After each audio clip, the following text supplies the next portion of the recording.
On the eve of my grand wedding, I was abducted and lost my virtue. My father is the current grand preceptor of the court. He threw down a 3-foot white silk sash, die for chastity, preserve the Shun family's honor for generations. I fled to Prince Jing's manor that very night. Prince Jing, Xiao Yang, is pitilessly handsome, his bearing unmatched in the capital. Tomorrow is our wedding day. He drew me into his arms and wiped away my tears. Don't be afraid, a woman's purity is not beneath her skirt, but in the principles by which she conducts herself. I believed him. The next day, Xiao Yang took me up to the Golden Phoenix Hall, where we knelt to present our petition.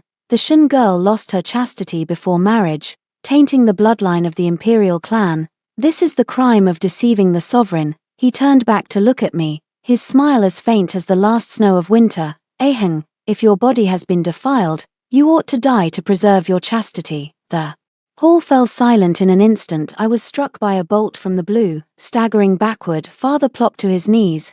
This old servant has taught the daughter poorly. I beg your majesty for mercy. Xiao Yang slowly stood up, his expression full of ridicule, his eyes billowing with hatred. 3 years ago, the Xiongnu invaded, and my mother, the Empress Dowager, was captured, but by luck she was rescued.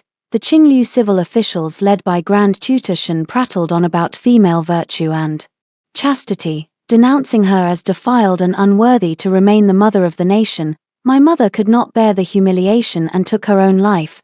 Boom. My mind went completely blank. So last night's tender words were a trap luring me in deeper. So these 3 years of passionate affection were his careful, step-by-step scheme. Xiao Yang walked up to me and pulled down my collar, revealing the mottled red marks on my body. A collective gasp filled the hall. His hand was cold, cold like iron. Now that the Grand Tutor's daughter has lost her chastity and is no longer pure, since she is a withered, ruined flower, why does she still cling to life, fearing death and choosing to eke out an existence in this world? Father glared at me, his eyes bloodshot. Wretched brat, if you had taken your own life yesterday, how could the Shun family have fallen to such a state? My heart ached as if 1,000 arrows pierced it.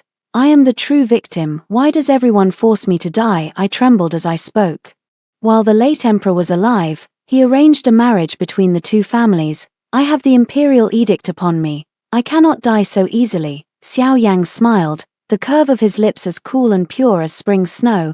Doesn't the Shun family have another daughter? Yes, my half-sister, Shun Wan. The emperor spoke. The grand preceptor failed to teach his daughter properly. He is to receive 30 strokes, be stripped of office, and reduced to a commoner. Shun Heng has lost her chastity. The marriage contract will be fulfilled by her younger sister, Shun Wan, in her stead. As for Shun Heng, elder brother, Xiao Yang suddenly spoke, out of regard for our past ties, I am willing to take her in as a Tongfang, giving her a place to stay. Tongfang, not even as good as a concubine. She could only be confined to the back courtyard, tortured by him day and night. How is this reminiscing about old times? I immediately knelt down and bowed my head, saying, your subject's daughter is unwilling. Xiao Yang lowered his head to look at me, his eyes dark and heavy. Would you rather live as a commoner, a woman who has lost her virtue, stripped of status and standing? Do you know what fate awaits her? I lifted my head and said,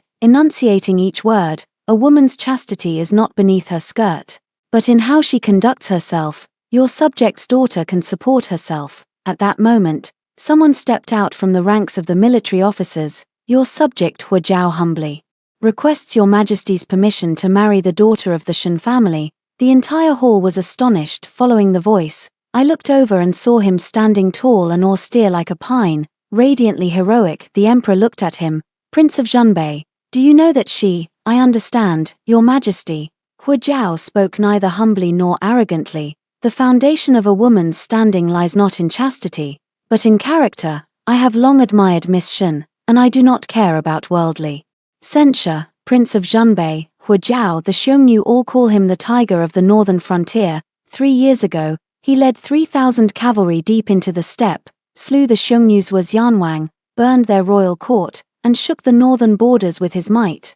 I always thought this illustrious Grand General would be a burly, thick-waisted warrior. I never expected he would be a handsome young man. Xiao Yang's hand hanging at his side suddenly clenched, his knuckles taut and white. Hua Jiao, are you going to fight this prince for someone? since your highness has already set a betrothal with the second young lady, my seeking to marry the eldest young lady is my own affair."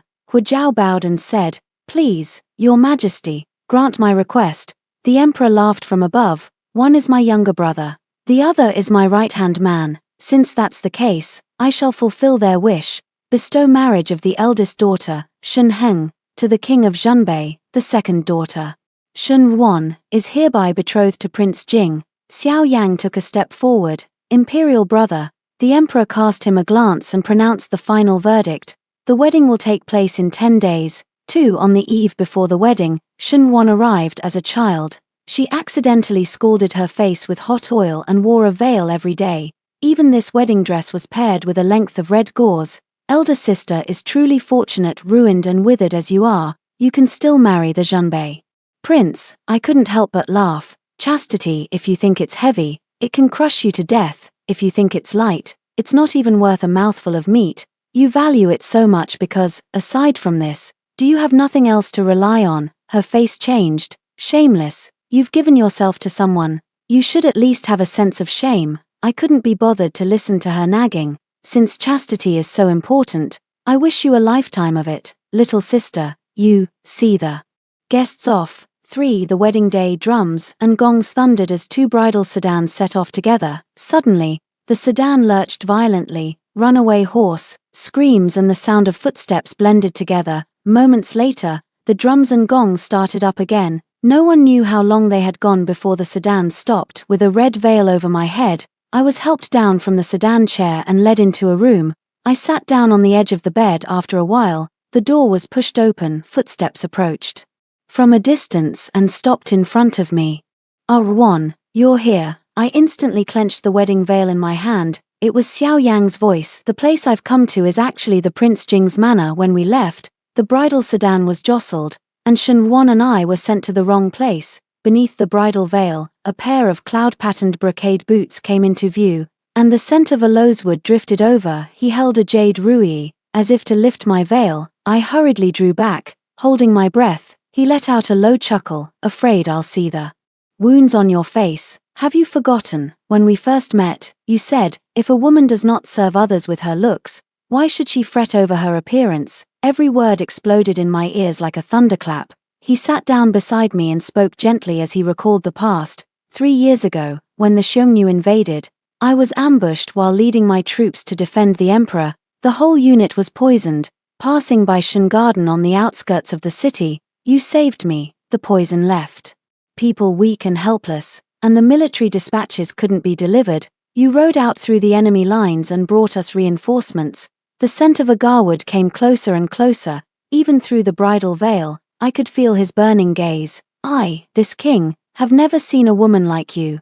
I felt as if plunged into an ice cellar, my heart filled with bitter irony. He had mistaken me for someone else. 3 years ago, I broke out in a red rash all over, afraid of infecting others. I veiled my face and went to the distant suburbs to recuperate. It so happened that a squad of Jinyawei were poisoned, each one swollen beyond recognition. I settled them in the garden, then took the military dispatch and mounted my horse to break through the lines. Before I left, the leading commander reached to lift my veil. I tilted my head to dodge. That man's face was swollen like a pig's head, yet his eyes were very bright. "This road is perilous. I want to remember your face, miss, and I will surely repay you one day." A young soldier led over a horse and handed me the reins. His face, too, was swollen like a dog's head. I tuck the military report into my chest and swing into the saddle. If a woman does not serve others with her looks, why should her appearance weigh on her mind? With the nation in peril, the world belongs to the public. General, you need only fight bravely and slay the enemy. Let your battle merits be your reward. The veil flutters and snaps in the wind. I squeeze my legs to the horse's belly and spur it forward, for beneath the bridal veil, my face is already streaked with tears.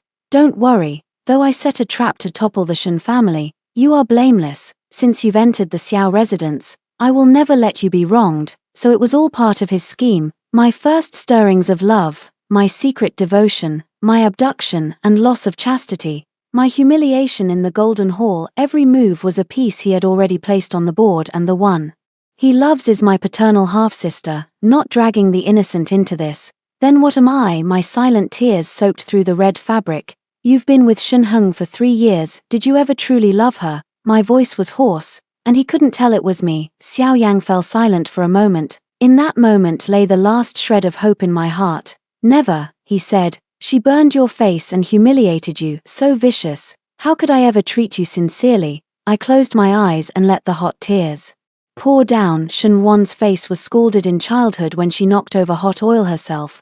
What does that have to do with me? Noise suddenly erupted outside. General, the general mustn't go in. The door was kicked open. Someone burst in, bringing a chill with them from head to toe. He caught sight of me sitting by the bed at a glance and strode over. Xiao Yang's voice burned with anger. Hujiao, on the day of this king's great celebration, the bridal sedan for my wife was sent to the wrong place. Your beloved wife will arrive shortly, Your Highness. Hujiao scooped me up in his arms. Xiao Yang didn't believe it. In a panic he reached out to lift the bridal veil, his hand actually trembling. Hujiao took a step back while holding me. Your Highness, please conduct yourself with dignity. Xiao Yang blocked the doorway, and the palace guards formed ranks. I know that if I don't show my face, Xiao Yang won't let us go. I grab Hujiao's hand, guide him to pinch a corner of the bridal veil, and slowly lift it. The veil drifts down, my tear-streaked face is laid bare before the two of them. In the depths of my eyes lay a heart shattered to dust, and hatred tempered in ice. Xiao Yang's pupils shrank suddenly, his body going rigid where he stood. He stared fixedly at my face, his gaze sweeping over my brows and eyes, my cheeks, and my fiery red wedding robes. I was supposed to wear these wedding robes and marry him at last. His gaze settled on the hand I'd placed on Hujiao's chest. Aheng. I turned my head aside. Husband, I want to go home. Okay. As he stepped out, the candlelight reflected off Xiao Yang's fire-red wedding robes. He raised his hand, as if wanting to say something, but halfway through, he let it drop again. 5. Hujiao took me back to the residence, carrying me as he walked inside. Once we passed the second gate, a stewardess came up to greet us. The young lady is here. These fools who carried the sedan chair, what a mess they've made. They've even delayed the auspicious hour. This is terribly inauspicious. The words young lady were enunciated with particular clarity. The maids nearby curled their lips and snickered.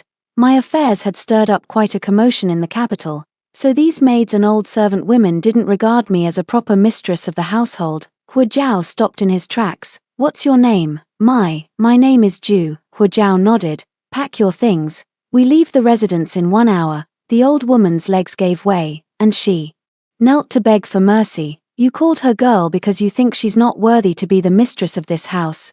The old maid's face turned pale. Hujiao lowered his eyes and swept a glance over the courtyard. Who else has something to say? No one dared to respond. By the emperor's gracious decree, Shen Heng is my lawfully wedded wife. From now on in this estate, if I hear even half a word of idle gossip. He paused. Military law will apply. Silence fell beneath the corridor. He held me in his arms and strode into the room. 6. The candlelight inside was warm, the wicks occasionally giving a soft crackle. Only the two of us remained here. I asked softly, General, we are strangers to each other. My name is now in disgrace. Why would you marry me? In this world today, the only one who treats me kindly turns out to be this stranger I had never met before. Hujiao set me down at the bedside, crouched, and looked up at me. He suddenly smiled. His smile held not a trace of frivolity, brimming with youthful vigor and ambition. You said it yourself, fight bravely, and let military merit be your reward. My heart gave a fierce tremor. The horse you rode that day was mine, and it was I who tightened your reins. 3 years ago, you're that little trooper who led the horse, that little soldier with a face swollen like a steamed bun, who silently helped me onto the horse, has actually become the Northern Stabilization King who now holds sway over the northern border. I remembered your words and fought bravely against the enemy. If it weren't for repaying my merits in battle, I might not have become the current prince who calms the north. I murmured, but I was wearing a veil that day. How did you know it was me? Everyone knew that the one from the Shen family who wore a veil was Shen Wan. It was for that reason Xiao Yang had mistaken her. After we returned to the capital, I saw you play polo. The way you swung the club to hit the ball was exactly the same as the way you rode that night, whipping the reins. Only a fool would mistake it. I was stunned. An indescribable sourness and heat surged in my chest. Hujiao could recognize me with just one gesture. Yet Xiao Yang, having accompanied me for 3 years, could turn black into white and call a deer a horse. How ironic. The night deepened. The red candles burned softly. Huajiao rose and began to undress. It's late. Let's sleep. I clenched my sleeves, my body tense. The nightmare of waking after being drugged still circled in my mind. Huajiao scraped his finger down the bridge of my nose. Sleeping is just sleeping. Where did your mind go? I wasn't. Don't be afraid, he chuckled twice. We have a long future ahead of us. 8 in the 12th lunar month. The Empress held a banquet in the palace, and the noble ladies gathered. Wearing the formal attire of a first-rank titled lady, I entered the palace with Huajiao. The Emperor and Empress couldn't hold their liquor and left the table one after another, summoning Huajiao to discuss matters he had just left when the gossip started swirling. Oh, that one is. I heard she was rejected by Prince Jing for being dirty. What was the North-suppressing king thinking? Shen Yuan walked over, dressed in a princess consort's attire, the gold thread embroidery exquisitely detailed. Why are you sitting here alone, sister? It's awfully quiet. True enough, in a setting like this, it really isn't convenient for sister to squeeze into the crowd. Not far away, a woman in a sauce-colored baize curled her lip. What a strange world. Someone of dubious repute sits in the place of honor sipping tea, while those of us who've kept ourselves clean all our lives have to give her our seats. Shen Yuan covers her mouth and laughs. I put down my teacup and looked at the woman, Dingguogong's wife. You keep your body so clean and pure. I, the girl, truly admire you. She raises her head proudly.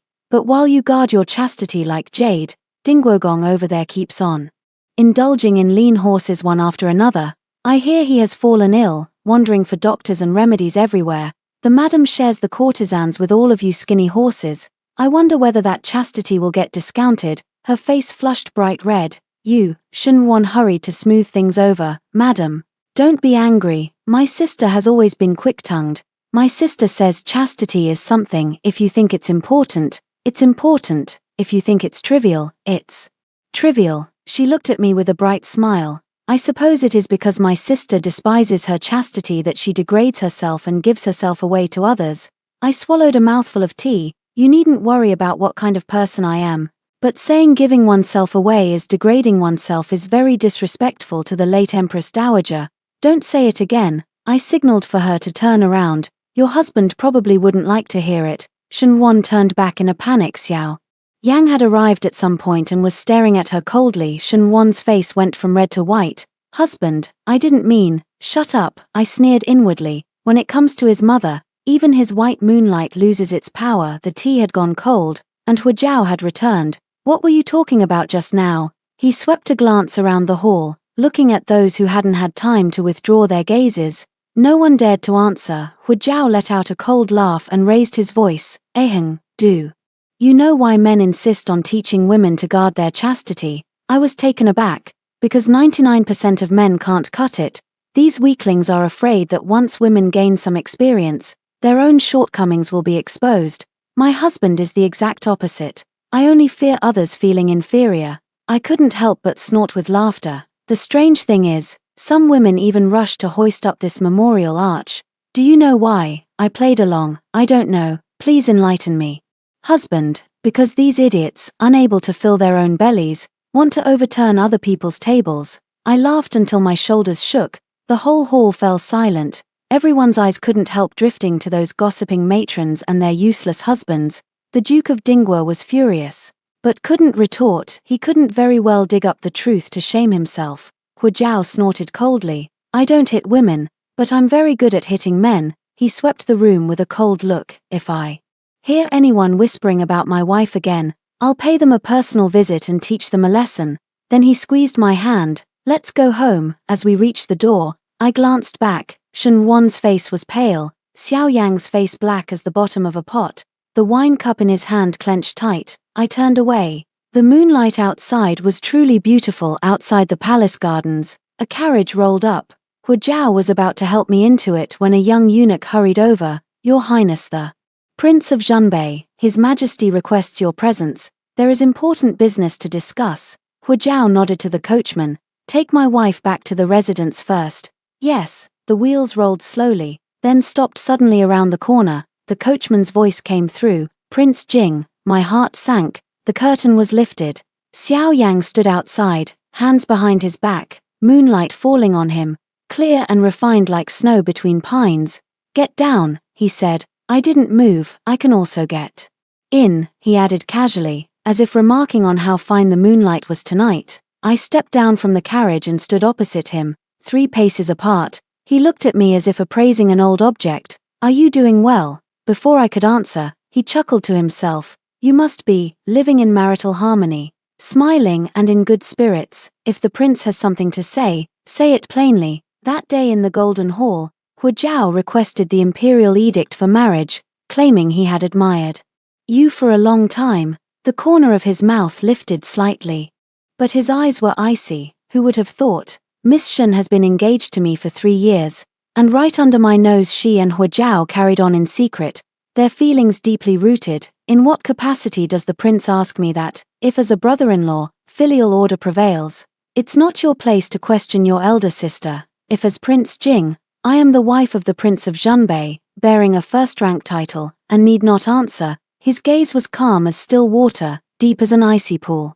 "I ask you as your betrothed." I smiled faintly, a withered blossom unworthy to tarnish the clan. "The prince has a wife and I have a husband. How can I have a betrothed? If there's nothing else, I take my leave." He reached out and stopped me, with a barely noticeable panic. "That night you came for help. I stood outside your room all night. I thought about giving up, simply marrying you, honoring you at the table, loving you for life." His eyes grew dim, hatred surging. "But then I thought of Mother. When she died, blood flowed everywhere." I clenched the embroidered handkerchief. "Prince, things have come to this. There's no need to bring up the past." I hated him to death. But he was the emperor's full brother. The current sovereign has no son, and the whole court knows Prince Jing is the future heir. Hu Jiao serves in court and is under others' control. What can I do? You have avenged your great grievance and have a beauty at your side. Let's part with a single clap. Each live happily, and never see each other again. I turned, but my wrist was seized by him, as if in an iron grip. Each live happily. His gaze was grim, teeth clenched. "You now enjoy pleasures of man and wife with him. Surely you are very happy." He pressed in, his voice hoarse. "I married a Ruan only to repay the debt of life. If she wishes to be the housewife of the prince's residence, to lift her chin in pride, I will give her the status, but there will be no marital intimacy. Yet you turn and marry, with mutual love and affection. How sweet it is." I let out a bitter laugh. "What else? Go be your concubine maid. Let your wives trample me." Xiao Yang's Adam's apple moved violently. "That is only what is said publicly. I will not take another wife or concubine. Only you, one life, one pair. What I owe you, I will make up over the decades to come." In the moonlight his eyes were so red they looked as if they might bleed. "Xiao Yang," I cut him off coldly. "I refuse to be the proper wife of the northern town commandant only to hide in your back courtyard and live a lifetime as a shameless maid." There was a flash of astonishment in his eyes. You never cared about those empty titles before. What am I to do about it?" I shrugged off his hand and strode toward the carriage. "Who told me I'm finally getting the good life now? The northern frontier hasn't been peaceful lately." His cold voice sounded behind me. "The Xiongnu are about to make a move again. Tell me, who should we send?" The night wind whistled, and I suddenly turned back. "What do you mean?" His robe fluttered softly, his expression returned to calm. "If you want to part with a single clap, I cannot stop you. But whether Hu Jiao can live in peace depends entirely on you." He turned and left. Under the moonlight his back looked like a sword unsheathed. My nails dug deep into my palm. That night I wrapped my arms around Hu Jiao in bed. The candlelight flickered over his face, and I looked up to kiss him. Hu Jiao clasped my waist. His breath enveloped me, like fire, like the warm sun. I reached to undo his sash, but he took my wrist. Look at me. Who am I?" "You are Hu Jiao, my wife, that little horse-leading soldier with the dog's head." He smiled, and the smile was so beautiful. The candle wavered, his palm hot against me, pressing warmth into my skin. Then he bent over and covered me. The quilt rolled until dawn before we stopped. I leaned against his sweat-damp chest and asked, "Hu Jiao, marrying me offended Prince Jing, are you afraid?" He grinned broadly. "I only fear that I'm not fit for you." 7 days later the Xiongnu army pressed the border, and Hu Jiao left for the north by imperial order. 3 days after that I began to vomit whatever I ate. vomiting for days. An ominous feeling welling in my chest, counting the days. It came from that night I was abducted. This child cannot be kept. I sent my maid Yunshu to the market to find a famous doctor and went myself, veil on, to seek treatment. Entering the clinic, the clerk led me inside and opened the innermost door. I walked in and saw a man seated at the table in dark common clothes, hair bound with a jade crown, slowly lifting his teacup and looking up. With a click the door closed behind me. Through the veil, that gaze slid from my face to my lower abdomen. Yunshu is my dowry maid. What did you do? Xiao Yang smiled slightly. An ant fighting to live needs no special trick. He set down his cup. Weren't you here for a consultation? Sit. At this point, resistance was useless. I sat at the examination table. The physician bowed his head to take my pulse, and after a moment wrote a prescription, bowed and handed it to Xiao Yang before withdrawing. Xiao Yang stared at the paper for a long time and then said softly, "Ahung, you are carrying my child. This is heaven's will." I shot up. That night I'd been drugged and awoke violated. Xiao Yang had used that to accuse me of defiling the clan and deceiving the sovereign. The one who condemned me to ruin turned out to be my legitimate fiancé, the man due to marry me the next day, this high and mighty noble scion. Ahung, did you think I would let anyone else touch you? Impossible. His eyes darkened, a murderous look in them. At the thought of another touching you, I'd like to grind him to dust. This is heaven's will. It makes you bear my child so we can be reconciled, a family of 3. He looked pleased and ripped my veil off. Xiao Yang, I stammered. This is the fruit of my disgrace. I will not keep it. He seemed not to hear. Ahung, you said you wanted status last time. I can give it to you. I'll divorce Shen Wan. You fake your death. I'll give you a new identity and carry you home in a grand sedan chair. I broke out in shocked anger. I already have a husband. You cannot have one. He said it matter-of-factly. The Xiongnu 10,000-strong army presses the border. Supplies all depend on the rear. My heart tore. When the cunning rabbit dies, the good dog is cooked. Who will dare bleed for House Xiao afterwards? A general dies 100 deaths in battle, wrapped in his horsehide, buried with pomp. People will only say the sovereign's grace is boundless. Dying is an honor. A chill seeped from my bones. I seemed to hear myself laughing until tears fell like rain. So this was imperial power. It lets you live, so you live. It wills your death. And you must die. Thunder and rain are all sovereign grace. Xiao Yang said gently, I only want you as my wife. What is the title of Princess of Zhenbei? In time you will be exalted. I said numbly, Shen Wan saved your life. You promised to care for her forever. I acknowledge her as my sworn sister. Grant her good fields and fine houses. She'll still be mistress of her household. He smiled faintly. Ahung, think it over and don't make me wait too long. As he rose to leave he added, there's no need to think about abortifacients anymore. The imperial line is thin, and those doctors make a living. Don't cut off a way for someone to live. 3 days later, the empress issued an edict summoning me to the palace to admire the flowers. I knelt to receive the imperial decree. Yunshu helped me dress. Not daring to look at me, I took her hand. I still can't resist, let alone you. I don't blame you. Her tears fell in a steady stream. I held the eunuch's arm and boarded the carriage. The moment the curtain was drawn, I smelled the familiar scent of sunk wood. The carriage rolled on. When it stopped I lifted the curtain. Prince Jing's manor had arrived. I was escorted into a secluded courtyard, surrounded by high walls and guarded by soldiers at the gate.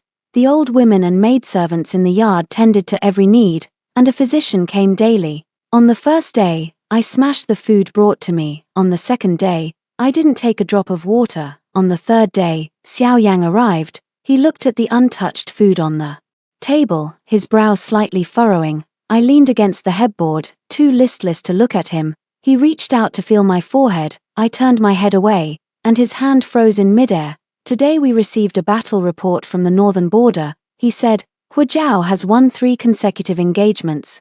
The Xiongnu have retreated 30 li. You see, he could have been a famed general in his era. He withdrew his hand and spoke calmly. Ahung, I've told you, his peace rests in your hands. I lift my eyes to look at him. Candlelight flickers across his face, wavering on and off. Xiao Yang, my voice is hoarse. If Huajiao dies, I will not live alone. His face drained of color in an instant.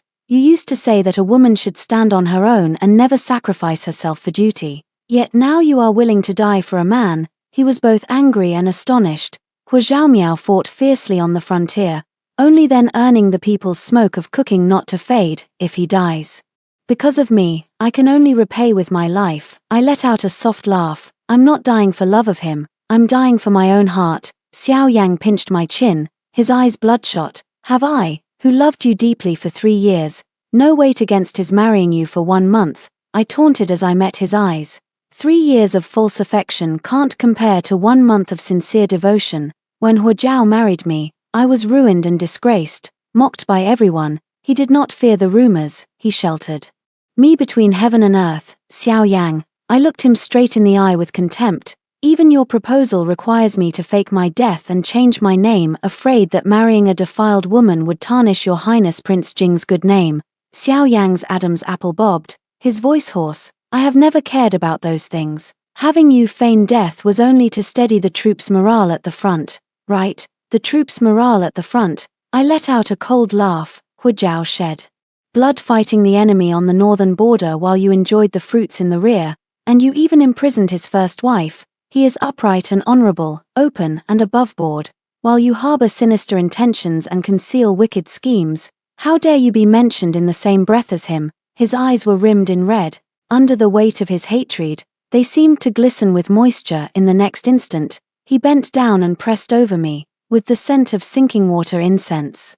His lips came down hard on mine, wrapped in despair and unwillingness, and an indescribable madness. I bit down hard and raised my hand to slap him across the face. A sharp smack rang out. Under the candlelight, a few red marks rose on his profile. He slowly stood up. If you eat properly, I will bring you news of him every day. The door opened and then gently closed again. 13 From that day on, he came every day, bringing dispatches from the front. Hu Zhao dealt a crushing defeat to the Xiongnu vanguard, slaying 3,000 enemies. I finished a bowl of porridge. Hu Zhao led his troops deep into the grasslands and burned 100 Xiongnu camps. I finished a bowl of rice. Hu Zhao confronted the main Xiongnu force at Mount Langjushu, and the battle became a stalemate. My hand paused for a moment, but I still finished my meal. Between us, only these military reports remain to be discussed. When he comes, I eat, as if we've reached some unspoken understanding. One day, he arrived a bit earlier than usual. I lean against the window, watching the vines climbing the courtyard wall. He has been standing behind me for a long time. Eheng, do you still remember the first time we met? The late emperor arranged the marriage. I was 17, and you were 15. I went to the Shun residence full of anger. That day you were wearing a pink silk robe, hiding behind the screen to sneak a look at me, and you toppled the vase. Your father scolded you. You talked back, saying one shouldn't enter a blind or mute marriage, and you even said I was exactly your type. He gave a short, low laugh, tinged with bitterness. In that instant, all the grievance in my heart suddenly vanished like smoke. My fingers curl slightly. After 3 years by your side, the closer I get to you, the more I'm drawn to you. I told myself that you burned Arwen and bullied your concubine-born sister, and didn't deserve my sincerity, but I still can't help moving closer to you, playing polo with you, falling for you. I thought I was acting, and while acting, I couldn't even tell what was real from what was fake. He stood at the doorway, against the light. I couldn't tell his expression. I could only see his silhouette gilded with a golden edge in the sunset. The day you came to see me was the night of my greatest pain. I know that if I don't act now, after the marriage I'll never be able to bear to act.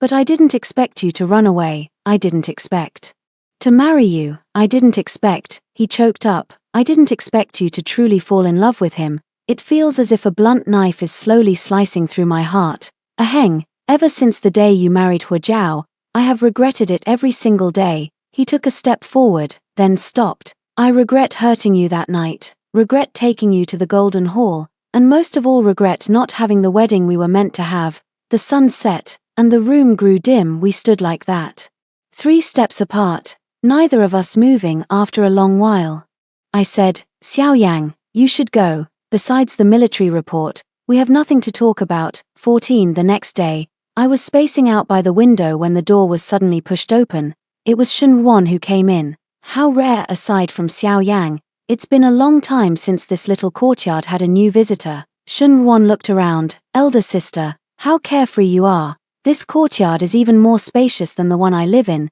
She stared at me with a sinister glint. The prince and the northern pacifying prince, both are head over heels for you. One woman marrying two husbands. Elder sister, what a brilliant tactic. I didn't even look at her. I have only one husband, Hujiao. Then why are you hiding here to seduce the prince, with your sullied body? You think you're worthy of competing with me for my husband? I lost my patience and said, Shunwan, you used my identity, impersonating Xiao Yang's savior. This is the real clever tactic. Shunwan's face went deathly pale, and her eyes were filled with terror. How do you know? I've known for a long time. You've been hiding it from Xiao Yang all along. Do you know why? Because I only want to spend a peaceful life with Hujiao. Now that you've taken that title, he won't come disturb me anymore. Do you understand?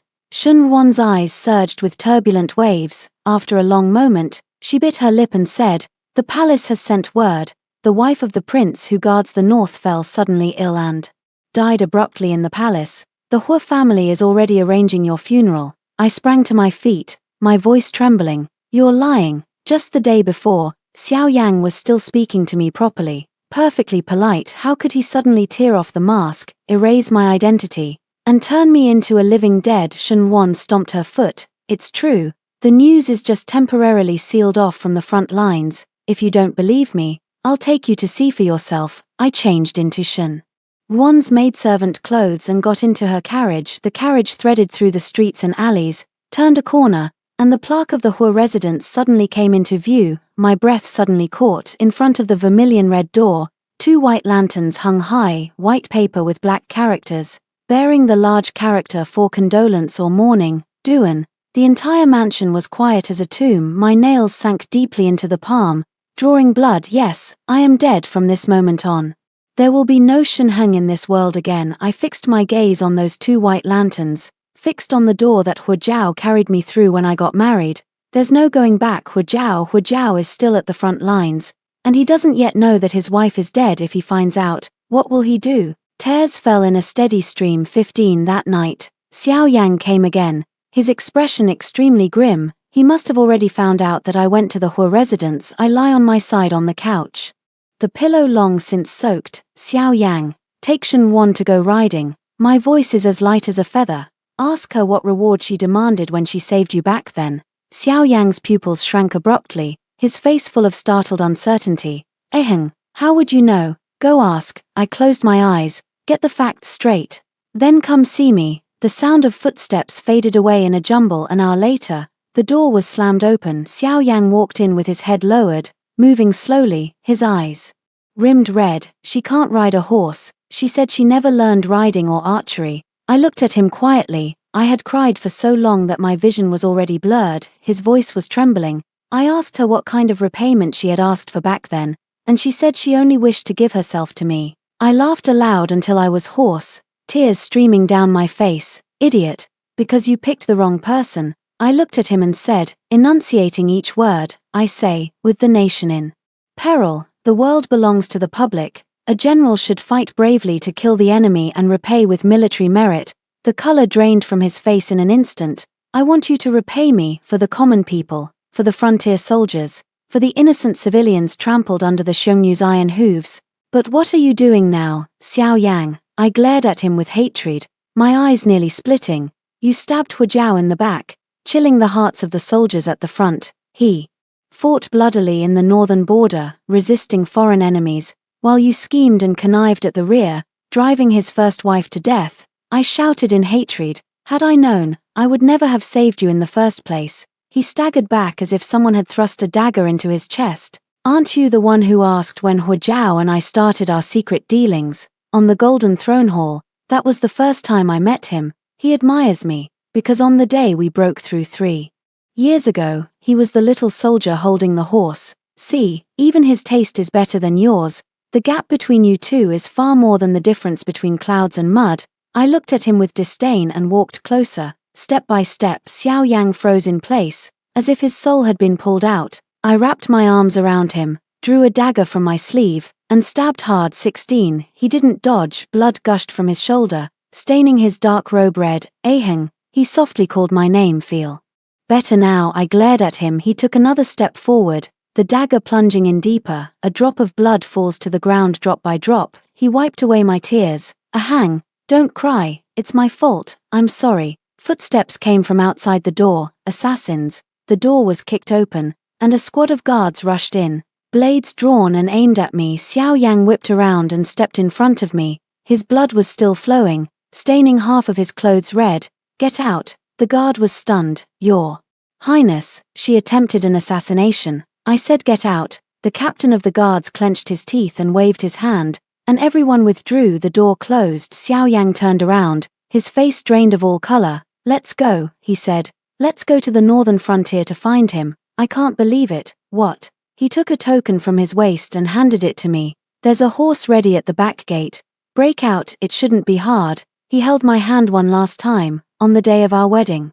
You asked me whether I had ever loved you. At the time I said, never. He lowered his head, his hand trembling. I've regretted those 2 words 1,000 times over. Maybe that was my last chance, and I missed it. A crystalline gleam swept across his face in the moonlight. My hand holding the token was trembling. Go. Before I changed my mind, he gave me a shove. I hurried to the window and braced my hand on the frame. Ahang, I stopped what I was doing, when we spent those 3 years together. Did you ever love me? He drew a deep breath, his voice trembling slightly. The way you love Huajiao. As the night wind swept in, I hesitated no more and swung myself over the windowsill.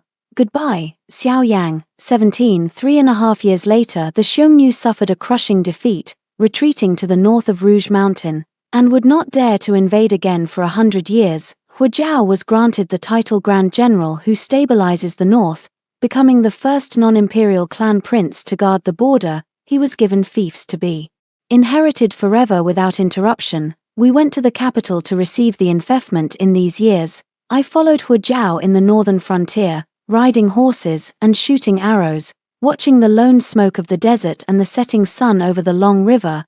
The first child I gave birth to was named Huajing'an by Huajiao, symbolizing the pacification of war and the country's peace and prosperity. I held little An in my arms, with another one in my belly, listening to the steady beat of hoofbeats as we traveled on the road to the capital. After the investiture ceremony, Huajiao was summoned for deliberations. I took little An to play in the rear garden. He wobbled as he chased the butterfly. I watched him from the veranda. The sunlight was lovely. Footsteps came from behind, very light. I didn't look back. He walked over to my side and stopped, silently gazing at the small figure in the courtyard. Xiaoan suddenly raised her head, saw us under the corridor, and ran over. She ran too fast, stumbled, and fell with a thud at Xiao Yang's feet. Xiao Yang hesitated briefly, then picked Xiaoan up. What's your name? Huajing'an, Xiaoan shouted.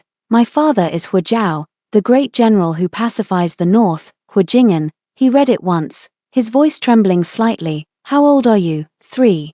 Little An tilted her head to look up at him and asked in a soft, childlike voice, Uncle, why are your eyes red? The wind is strong. Xiaoan reached out and gently wiped Xiao Yang's eyes. Uncle, don't cry. I set Xiaoan down. Go catch some butterflies. He stumbled and ran off into the distance. A gust of wind blew, bringing the scent of agarwood. Ahang, thank you, Xiao Yang said softly. Thank you for keeping him. No need to thank me. I did it for myself. I'm far along, and aborting is dangerous. When I arrived in the northern borderlands, Xiaoan was already 5 months along.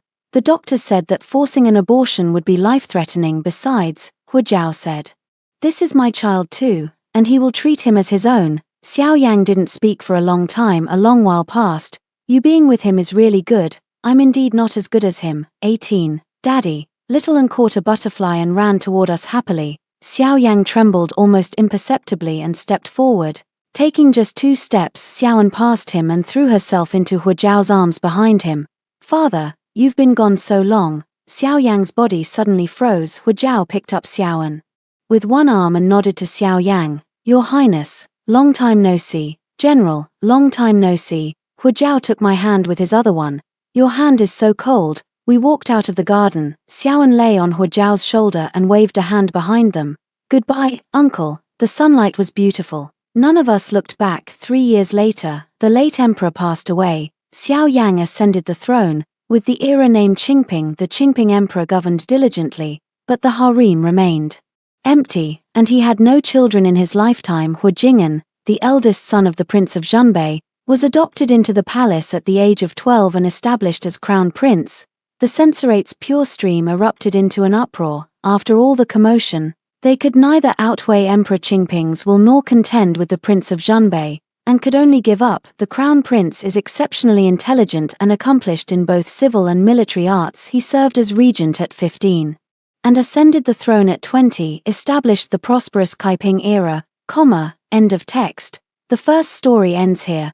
Don't go away, the following stories are even more exciting. The prince returned from the border with a woman who claimed to be from another world. In front of all the women of the mansion she sneered, "I'm tired of seeing you ancient household squabbles, I've read them all in novels." I held my teacup and said nothing. She didn't know that before entering the prince's mansion, I had helped my sister topple the entire harem in the palace. Later, when she knelt before me begging for mercy, I calmly wiped my hands and said, "How funny, my greatest skill is making those who think they've seen through everything die unmistakably." The day when the prince returned to court, the Yong palace was lit with lanterns and colorful banners. I led the side consorts, concubines, and a group of maidservants to wait behind the screen at the main gate. The autumn wind rolled up fallen leaves from the alley, blowing the tassels on my golden hairpin by my temples with a crackling sound. "Princess, the prince's carriage has passed Jukyu Street."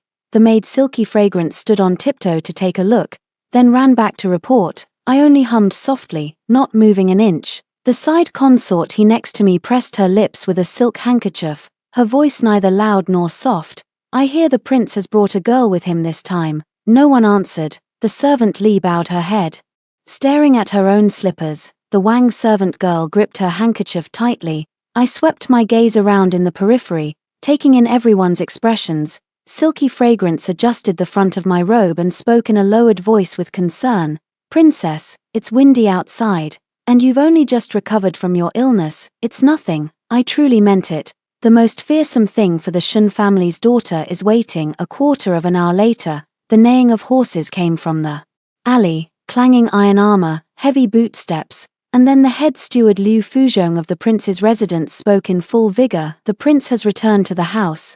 I bent low with the others in a collective bow, and my peripheral vision caught sight of a pair of white slate boots stopping in front of me. "Stand up." Xiao Yang's voice remained cold as ever, with a touch of casual indifference. I straightened up, meeting his gaze directly. He had become thinner and darker, his cheekbones more pronounced than when he left the capital, but those eyes were still as sharp as a blade.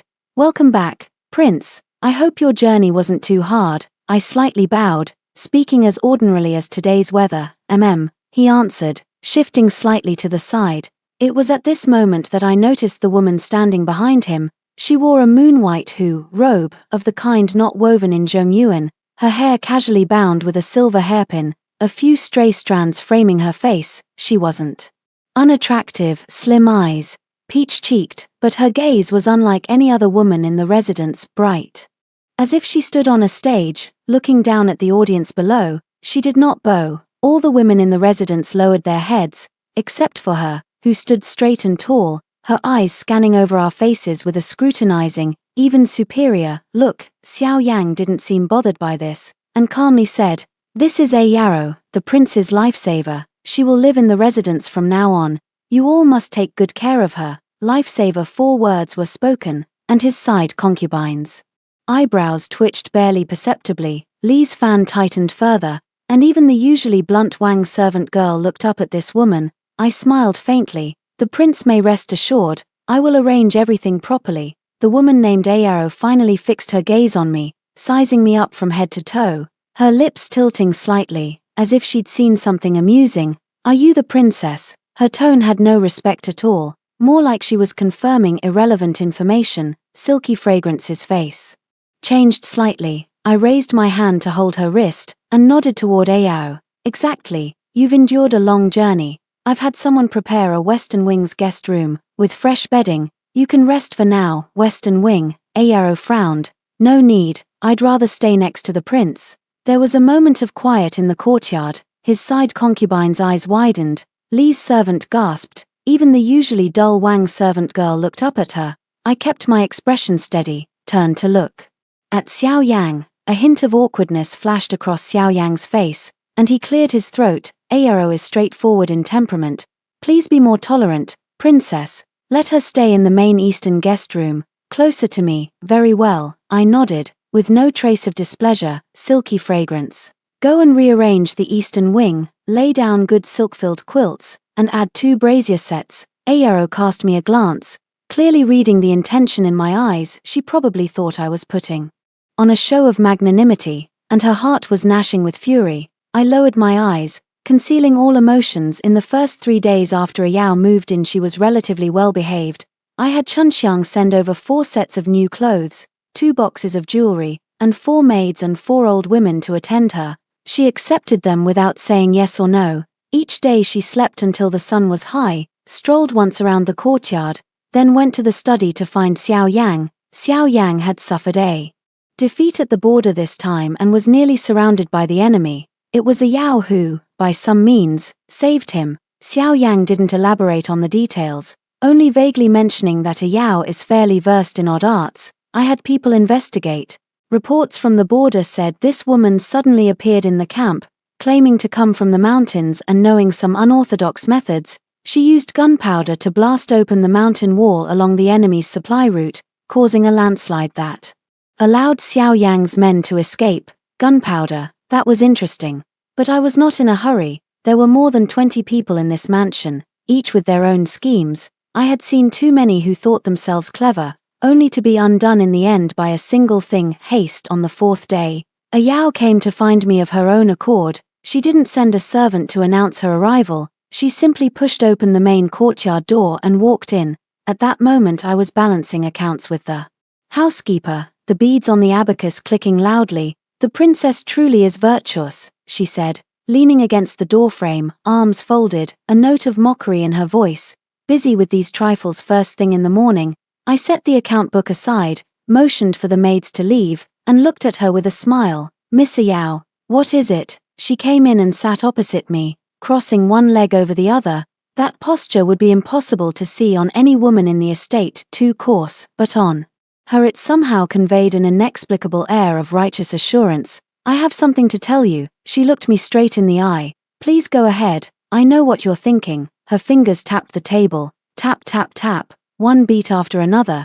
You saw the prince bring a woman back, and it made you uncomfortable. You plan to watch me for a few days, learn my secrets, then find a chance to trip me up, poison me, frame me, or set me to quarrel with the other concubines so you can sit back and enjoy the spoils. I was taken aback, not by what she said, but by the way she said it, so blunt as a stick, thrusting right at you. In the palace, no one speaks like that. Even newly arrived palace maids know to beat around the bush 3 times before speaking. Seeing me silent, our Yarrow thought she'd hit a sore spot and a look almost like pity crossed her face. I've read too many of these tactics in books. You inner palace women keep using the same tricks, vying for favor, framing others, using a knife in someone else's hand. I could dismantle them with my eyes closed. I poured her a cup of tea and pushed it over. What book do you read, miss? Novels. She took the tea, sipped, frowned, probably finding the leaves not good enough. Time travel novels,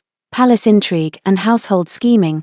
I've read no fewer than 800, if not 1,000. What despicable tricks haven't I seen? My advice is to save your energy. Time travel. I remembered that word. You're worrying too much. I lifted my cup and took a sip. You are the prince's benefactor, that is, a benefactor of the young prince's residence. I can only be grateful. How could I harbor any ill intentions? Our Yarrow stared at me for a long moment, then suddenly laughed. Your words are watertight, clearly practiced. But don't forget, I've seen hundreds like you, outwardly gentle, humble, and frugal. But the knives they stab with are sharper than anyone's. She set her teacup on the table, stood up, and looked down at me. I'm not from your era. I don't play by your rules. You'd better be sensible and not provoke me. Otherwise, she didn't finish the sentence. But the threat after that otherwise was already crystal clear. Having said it, she turned and walked away, her steps big and fast, her skirt fluttering up and kicking up a breeze. A Garwood flashed in from the side, his face ashen. Princess consort, this woman is far too presumptuous. I said nothing, only looked at the cup of tea on the table that she had drunk from. The cup was still more than half full. The tea leaves were indeed not very good. I had sent her a Mingqian Longjing, but the tea steeping in my own cup was last year's stored tea. It wasn't that I was mistreating her. I myself drink tea casually and reserve the good leaves for guests. But that's not the point. The point is, she said she had read hundreds of palace intrigue and household intrigue novels. Hundreds. I lowered my head and did some quick counting. In the 5 years I spent in the palace accompanying my sister, I witnessed no fewer than 100 disputes, and the plots I personally arranged numbered at least dozens. Each one was experience piled up on lives. Every step was walked on the edge of a knife. Read books. I gave a soft laugh. Agarward was still indignant. Princess consort, aren't you angry? Angry. I handed Agarward the cup Yarrow had used. Put it away. Also, go check on the specifics of her and the prince's time at the border. The more detailed, the better. Agarward took the cup. Looking at me as if she wanted to speak but held back, I rose and walked to the window, looking at the old locust tree in the courtyard.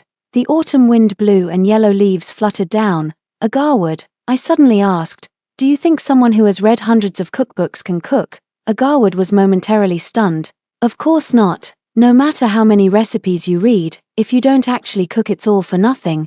Yeah, I reached out and caught a fallen leaf, rolling it between my fingertips. People who read recipes never understand how heavy the knife is when cutting, never realize that a moment's difference in heat can make a dish taste 1,000 miles away, never know how painful it is when oil splashes on the hands when ingredients hit the pot. I put the leaf down and shook my hands. All the books she reads are written by winners. The books won't tell her how ugly the deaths of those who lose can be. 3. In the days that followed, Yarrow stirred up wave after wave of turmoil in the residence. The first incident was her squaring off against Concubine He. It started with something trivial. Concubine He kept a Persian cat, pure white all over, with one blue eye and one yellow eye, her precious darling. Somehow, the cat wandered into the east wing and was kicked out by Yarrow. The cat let out a miserable cry and limped back into Concubine He's arms, heart aching. Concubine He burst into tears and came to me, clutching the cat, to seek justice. Your Highness the Princess Consort, you must decide for me. That woman is so vicious, she'd go so far as to hurt an animal. I sent someone to fetch Yao to question her. Yao arrived, stood there, and shrugged with both hands spread. That cat stole my pastry. I only drove it away. It's just a cat, what's the big deal? Concubine He trembled with anger. You kicked its leg broken. I'm not doing it on purpose. Yao rolled her eyes. Besides, in your time, cats are for catching mice. Why keep one so pampered? You're just idle. Concubine He was about to pounce, but the maid held her back tightly. I rubbed my brows, delivering 50 slaps to each of them. Have Yao apologize to Consort He, and then have someone call a veterinarian for the cat. Consort He reluctantly accepted it. Yao sneered. Why should I apologize to her, if she can't manage her own cat? What right does she have to say anything? After saying that, she turned and walked away. Concubine He cried the whole afternoon. When Xiao Yang returned that night, she went to kneel at the study door and complain. Xiao Yang was thoroughly annoyed and casually said a few words about Yarrow. Yarrow immediately argued with Xiao Yang on the spot. Her voice was loud enough for half the prince's residents to hear. You, a grown man, can't even take charge of this.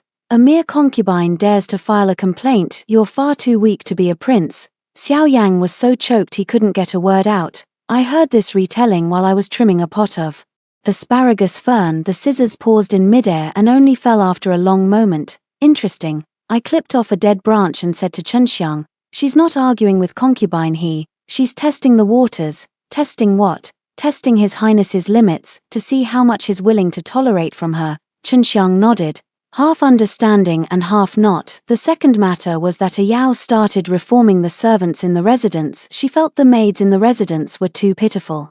Constantly scolded, punished to kneel, and docked their monthly wages. She had read all of this in books. In fact, I have always been lenient in running the household and have never mistreated the servants, but she did not believe it. She was convinced that these feudal dregs must exist, so she began to incite the maids to resist. She told the little maid who swept and tidied, your princess makes you get up before dawn to work, that's exploitation. She told the older woman in the kitchen, you slave away to prepare a tableful of dishes, yet you can only eat leftovers yourself, that's unfair. She even said to the maid in charge of laundry, Your hands are cracked, does the princess consort not even give you clam oil? When these words reached Chen ears, she was so furious she trembled all over. Your Highness, that woman is slandering you, she's ruining your reputation. I set down the account book in my hands and thought for a moment. The clam oil reminded me that winter has begun. Give each maid and old woman a box of clam oil,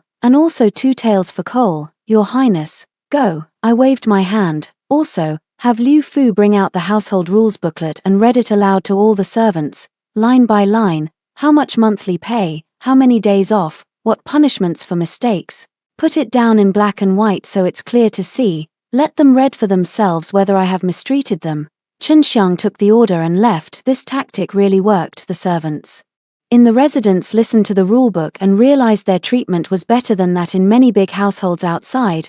They no longer took Yao's words so seriously. A young maid even whispered to Chen Xiang, Miss Yao speaks so frighteningly, but in the years I've served at the prince's mansion, the princess has never once struck me, and my monthly wages have never been late a single day. All the things she says, how come I've never seen any of that?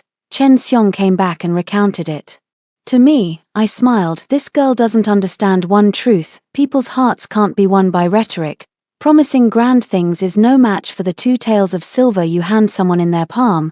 But Yao obviously didn't think so. She thought the brainwashing wasn't thorough enough. So she changed tactics and began doing ideological education in the household. She gathered the maids together and lectured them on things like equality for all, marriage freedom, and female independence. I hadn't heard any of those words before, but I could guess the general meaning from the literal sense. The maids listened in a fog of confusion. Some found it novel, some thought it absurd, but most were just there for the spectacle anyway. There was no work to do, so hearing a fresh story wasn't bad. I had someone watch what she said and come back to tell me. She said women shouldn't bind their feet tight. That part actually makes sense. Xiong'an gives me a comb and combs my hair as she speaks, so she also said that women should read and be literate.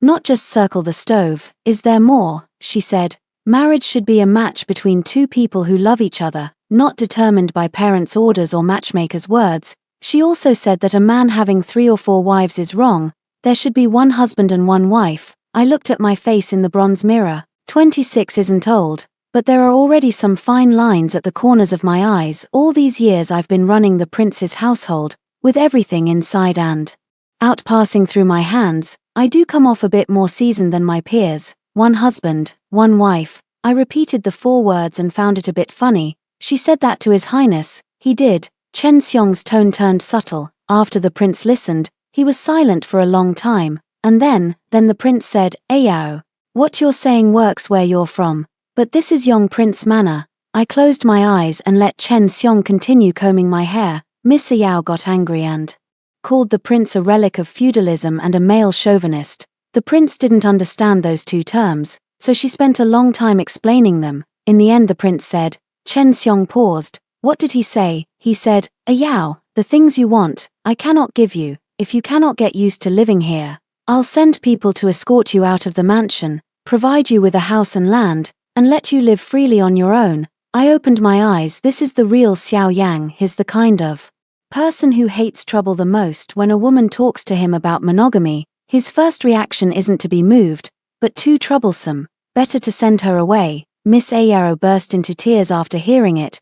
Chen Xiong said. She said the prince didn't understand her, that she didn't come back with him just to live a good life, that she came back to what? To change this era. I remained silent for a long time. A wind rose outside the window, and the window frame creaked and groaned. I suddenly thought of my sister. She, during the hardest days in the palace, also said something similar. It's not about changing the era, but changing fate. She said she doesn't believe that women are destined to be at the mercy of others. She said she wants to be the one who rises above everyone else. She did it. The cost was blood on her hands that wouldn't wash away, and a heart filled with an indescribable bitterness. Chen Xiang, I said, please invite Miss Yao to the main courtyard for lunch.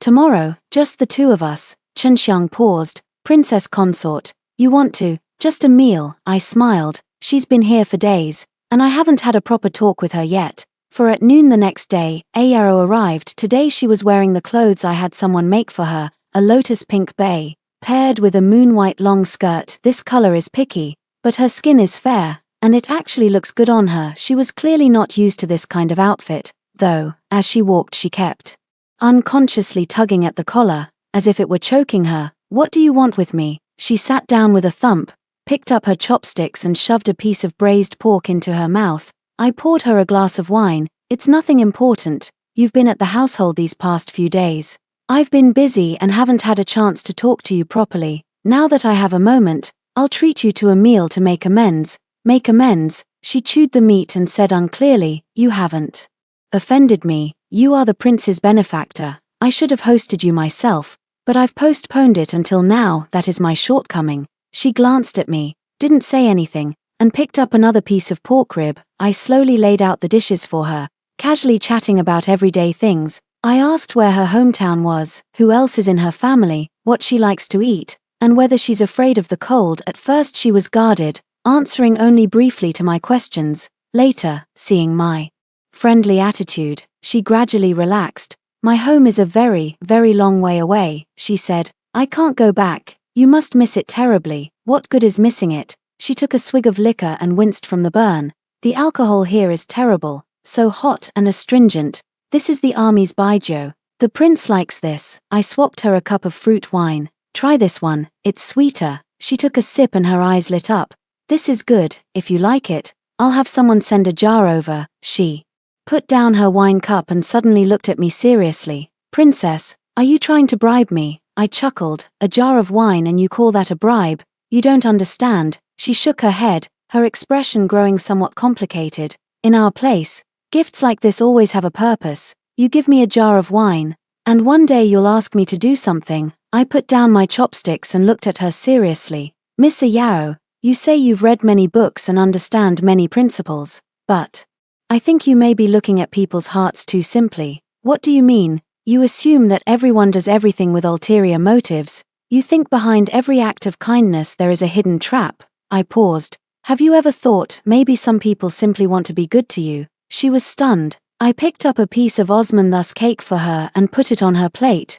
You've been telling everyone since you came to the manor that the princess consort is scheming against you. But what scheme have I ever run against you? You live in the best wing of the prince's residence, wear sew embroidery garments, and eat the same meals as the master. If I wanted to harm you, would I bother to treat you so well first? Ayaro opened her mouth but was at a loss for words. You said you've read a lot of palace intrigue and household drama novels. I picked up my wine cup and gave it a gentle swirl. But a novel is a novel, and reality is reality. In novels, the villains show up with "I'm the bad guy" written all over their faces. But in real life, I looked at her, my gaze calm. In reality, truly bad people won't let you see that they're bad. Ayaro's expression changed. She put down her chopsticks and leaned back slightly, as if to put some distance between us. Are you threatening me? I'm telling you the truth. I set my glass down. You treat me like an imaginary enemy and guard against me at every turn. Aren't you exhausted? She fell silent. I topped off her fruit wine and softened my tone. I'm not your enemy. You're the prince's benefactor. As long as you behave yourself and stay in the residence, I won't lay a finger on you. But if you keep making a scene like this, what then? The prince would be bothered. I looked at her. He's the kind of person who hates trouble. Today you quarrel with consort he. Tomorrow you make a fuss with the servants.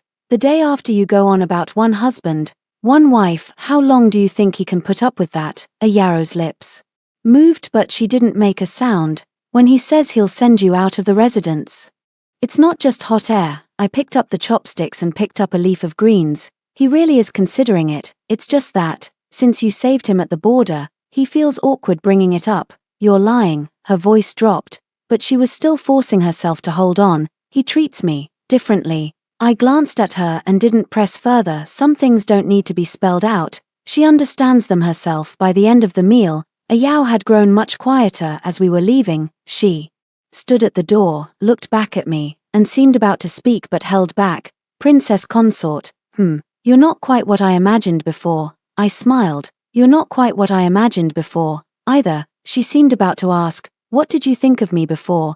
But in the end she didn't, and turned away. Chen Xiong came in to clear the dishes. Seeing me sitting there dazed, he asked softly, Your Highness, do you think she took it to heart? She took some of it in. I stood up and walked to the window, but not enough, not enough. She's overly confident. I looked at the old locust tree in the yard.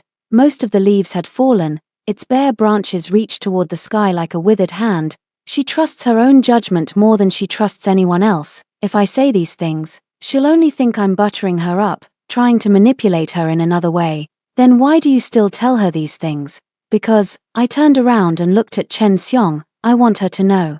I'm not her enemy, that way, if something happens to her in the future, I won't be the first one she suspects. Chen Xiong froze for a moment, then understood what I meant, and her expression changed slightly. Your Highness, have you already? I haven't done anything. I cut her off. I'm just waiting. Waiting for what? Waiting for her to court death on her own. 5-0 really was courting death. She kept herself in line for barely 3 days before she started causing trouble again this time. She set her sights on the prince's household accounts. No one knows where she heard it, probably from some gossiping old servant.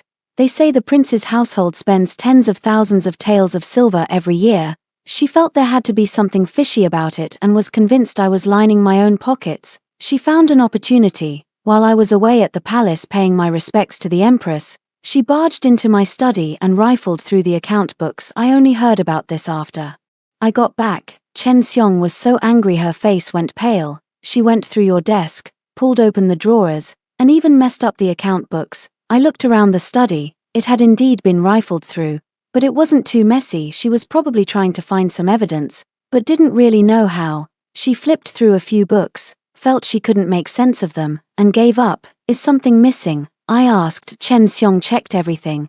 They didn't take anything important, only flipped through a few ledgers. Princess, shall we? No need. I put the ledgers away. She didn't find anything. Did she? No, but she's been telling everyone that there's something wrong with the household accounts, saying you must have embezzled a lot of silver. I let out a sigh. This girl truly doesn't understand. The prince's household accounts have to be filed with the Imperial Household Department every year. If I dared to pocket even a tael of silver, those watching young prince's manner would have impeached me long ago. Although Xiao Yang is a prince, he doesn't lack political enemies at court. She thought auditing the accounts would let her find something on me. She didn't realize that there was nothing to find in the first place. But this made me realize a problem. Yarrow isn't just an ordinary restless woman. She's truly trying to undermine my standing in the residence. She targeted concubine He to test Xiao Yang's attitude. She incited the servants to weaken my control. She's checking my accounts now to find evidence that could bring me down. These 3 moves were executed with great method. If she really were a time-traveling girl who knew nothing, then all I can say is, her intuition is astonishing, so good that it doesn't seem like something someone who's only read novels could pull off. I began to re-examine this woman. A few days later, a major incident occurred in the manor. Xiao Yang's eldest son, the legitimate heir left by the late princess, Xiao Cheng'an, had been tampered with while returning from the palace on horseback. Someone had hidden a steel pin in the padding under the saddle. When the horse started to run, the pin jabbed into its back.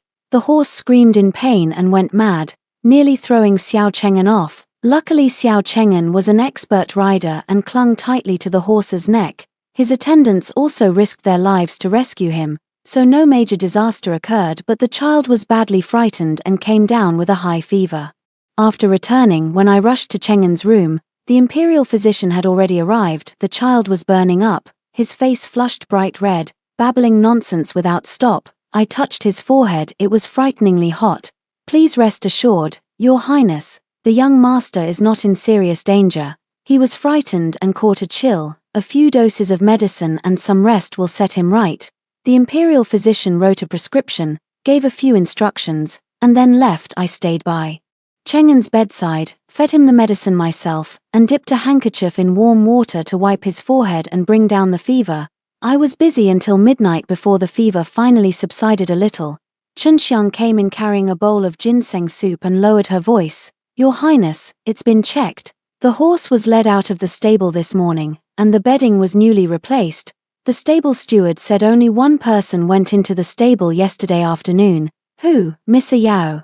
The handkerchief in my hand paused. She said she went to see the horses. Chunxiang's voice dropped even lower. She said she used to ride horses back home and wanted to see what the prince's stable's horses looked like.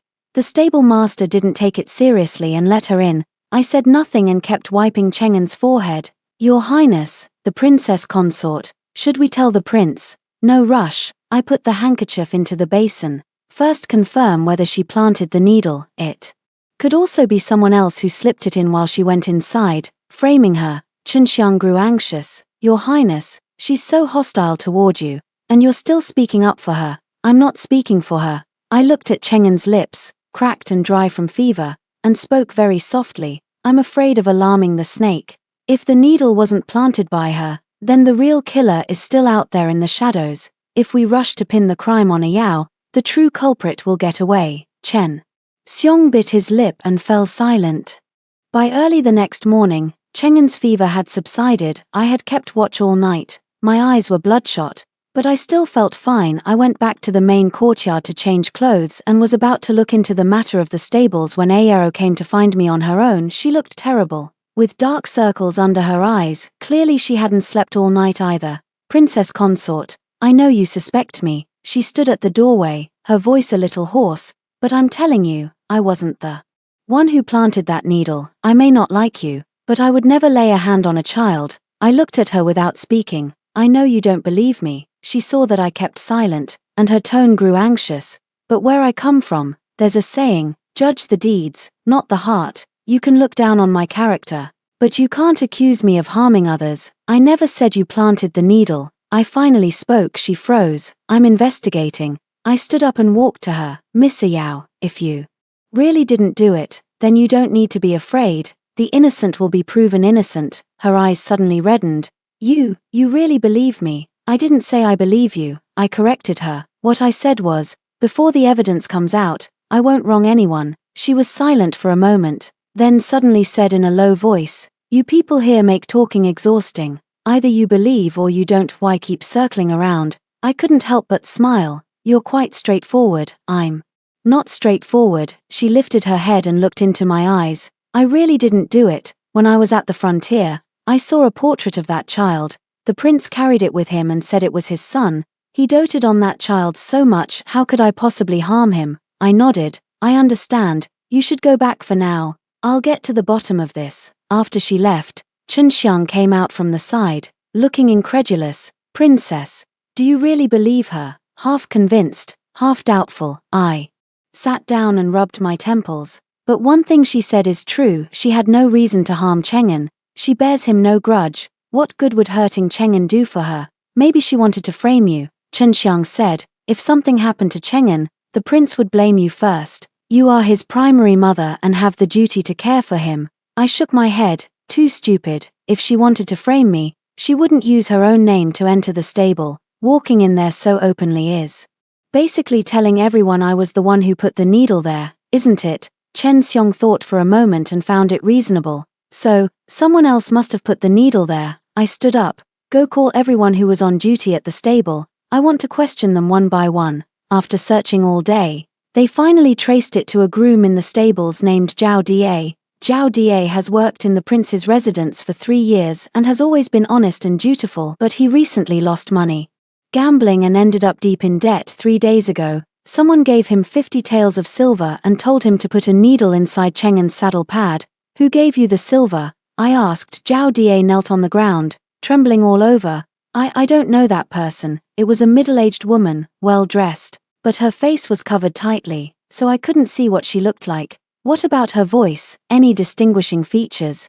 Zhao Da thought for a long moment. Her voice is a bit sharp, like her throat's been injured. I glanced at Chunxiang. Chunxiang's expression changed in the manner. There's only one person with a sharp voice, one that sounds like it's been injured. Madam, his entourage, Dowager Ma Zhong. When she was young, she suffered a serious illness. Her throat was damaged, and her voice became sharp and thin, like nails scratching porcelain. I had people keep an eye on Dowager Ma Zhong in secret, while also sealing off news of Zhao Dahao's confession that night. Dowager Ma Zhong quietly went to Madam his courtyard. The lookout lay on the roof, faintly hearing he Sifa say a sentence. Useless thing. You can't even handle this small matter. Early the next morning, I went to see Xiao Yang. I told him everything exactly as it happened, including Zhao Da's confession.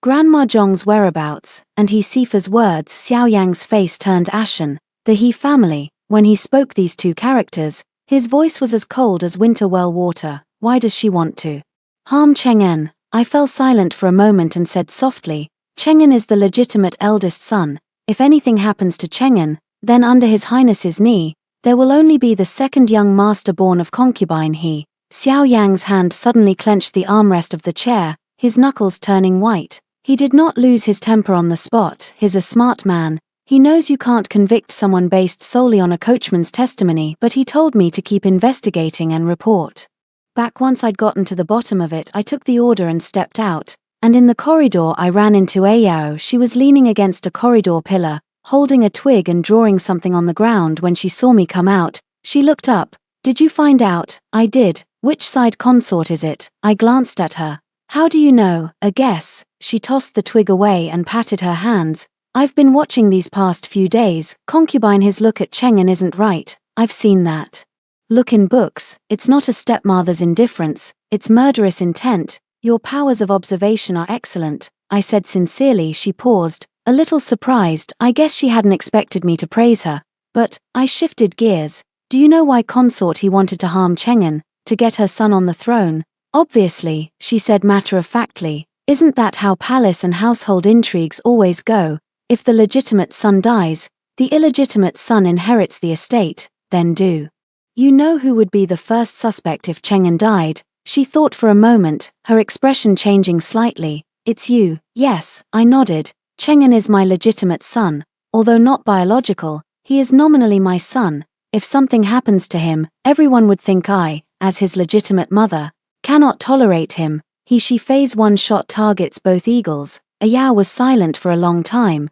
You people here, she said softly, it's really complicated. I looked at her and suddenly felt a little soft-hearted. She was indeed smart, and indeed knowledgeable, but she didn't understand that the cruelty of this world isn't something you can grasp just by reading books. The schemes in books are written on paper. They have beginnings and ends, causes and consequences. The calculations in real life are hidden behind every smile. You don't know which sentence is true and which person is false. Miss Yao, I said, you said you've read many palace and household intrigue novels, so I'll ask you a question. What question? Have you read so many books and never seen a character who never makes a mistake from beginning to end? Ayara was stunned. No, she thought for a moment and said honestly, every character makes mistakes, some small, some big. Some people can turn things around after making a mistake. Others make a mistake and are immediately taken offline.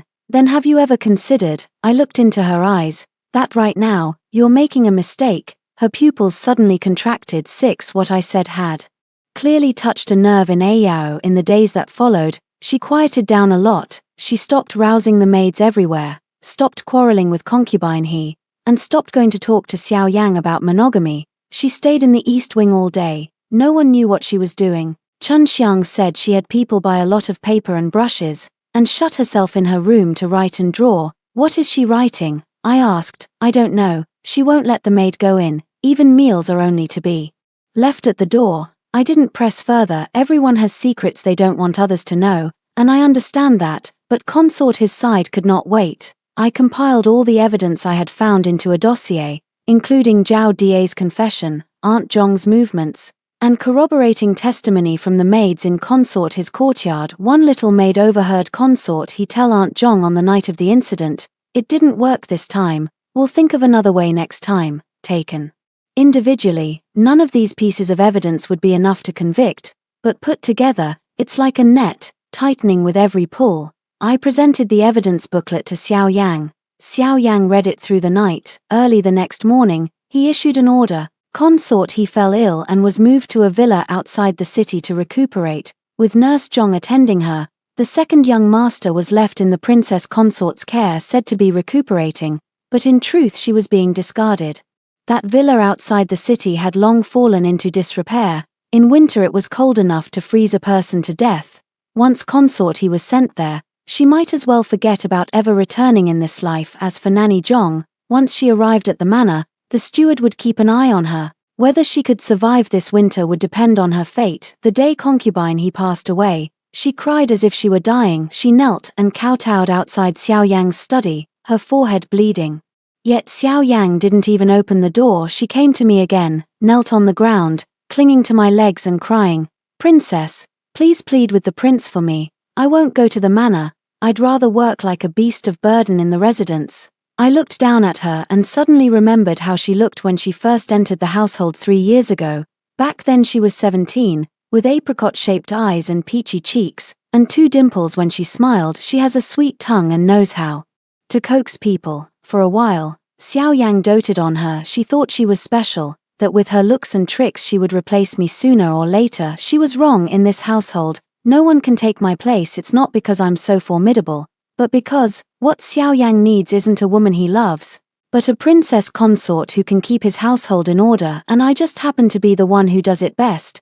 Concubine he. I bent down and gently pried open the fingers clutching my skirt. Go on, do what you need to do. I'll take good care of second young master, so you don't have to worry. She looked up at me, her eyes shot through with blood and tears. In that instant, she probably finally understood what she had lost wasn't just a man, but her entire life. But all of this was her own choice. The night she left, our Yarrow came to see me. She stood in the courtyard, moonlight falling on her, her shadow stretched long.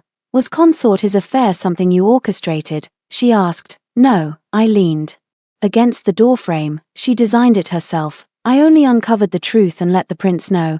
But you knew it was her all along, didn't you? You deliberately didn't expose her, waited for her to slip up, for her to make a scene, and then took her down in one move. I did not deny it. Is that what you mean by don't accuse anyone before the evidence comes out? Ayao's voice trembled a little. You could clearly have stopped her earlier, but you chose not to. You watched her step by step walk into the abyss. That's not justice, that's entrapment. Entrapment, I've never heard that term before, but I can roughly guess what it means. Ayao, I rarely called her by name. When do you think I should have stopped her? When she first harbored malicious thoughts, when she instructed Nurse Zhong to bribe the coachman, or when she slipped the needle into Cheng'en's saddle. She fell silent. Those things were all her own doing. I'm neither her mother nor her mistress. I have no obligation to stop her every time she gets a wicked idea. My voice was calm. She's an adult. She must bear the consequences of everything she does.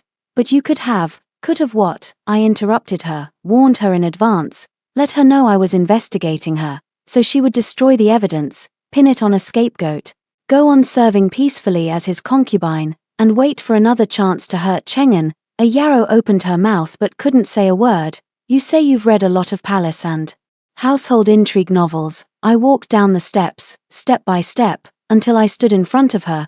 Then you should know one truth. In this world, some people can't be reasoned with. If you give her a chance, she won't be grateful. She'll only see you as weak and then grow worse. Under the moonlight, Ayao's face looked very pale.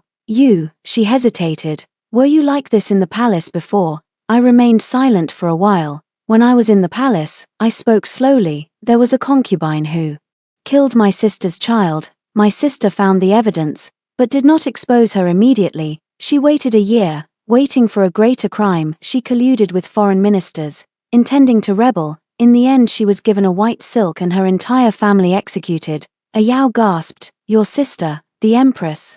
Yes. I looked at the moon. If my sister had exposed her when she first found the evidence, that concubine would at most have been demoted, punished, or confined. After a few years, when the Emperor's anger cooled, she could have regained favor. She wouldn't have died, nor would her whole family. She would only hate my sister more and become even more frantic in her revenge. So your sister chose to wait for her to commit a mistake big enough to ensure she could never recover. Yes. Our Yarrow was silent for a long time. This is the survival rule where you are. This is the survival rule everywhere. I looked into her eyes. Whether it's where you are or where we are, if you want to take someone down, you can't just let her make small mistakes. Small mistakes won't kill her. You have to wait for her to make a big mistake, one that no one can save her from. The night wind blew in, and Ayaro shivered. Princess consort, she said softly, I'm a little afraid of you. I smiled. You don't need to be afraid of me. You're not my enemy. Then who is? No one. I turned and began to walk back. The greatest enemy in this household has always been oneself. Consort he lost to her own greed, not to me. When I reached the door, I paused. for a moment, but did not look back. Ayao, remember this, I do not harm others, but if anyone harms someone close to me, I will not show mercy. 7. After the consort he affair, Ayao changed completely. She no longer stirred up trouble everywhere, no longer quarreled with people, and no longer incited the maids to rebel. She began to stay quietly in the East Wing, reading, writing, and painting every day. I went to see her a few times and discovered she was actually learning to write with a brush. Your handwriting, I glanced at the characters she'd written on the paper. They were crooked, like earthworms crawling. I know it looks terrible, she smiled sheepishly. Where we're from, everyone uses keyboards. Who still writes by hand anymore? Keyboard, yet another term I couldn't understand, but I didn't press further. I just had someone send her a copybook. She thanked me, then suddenly asked, Princess Consort, are you literate? A little. Who taught you? My father. I sat down. The daughters of the Shun family can all read.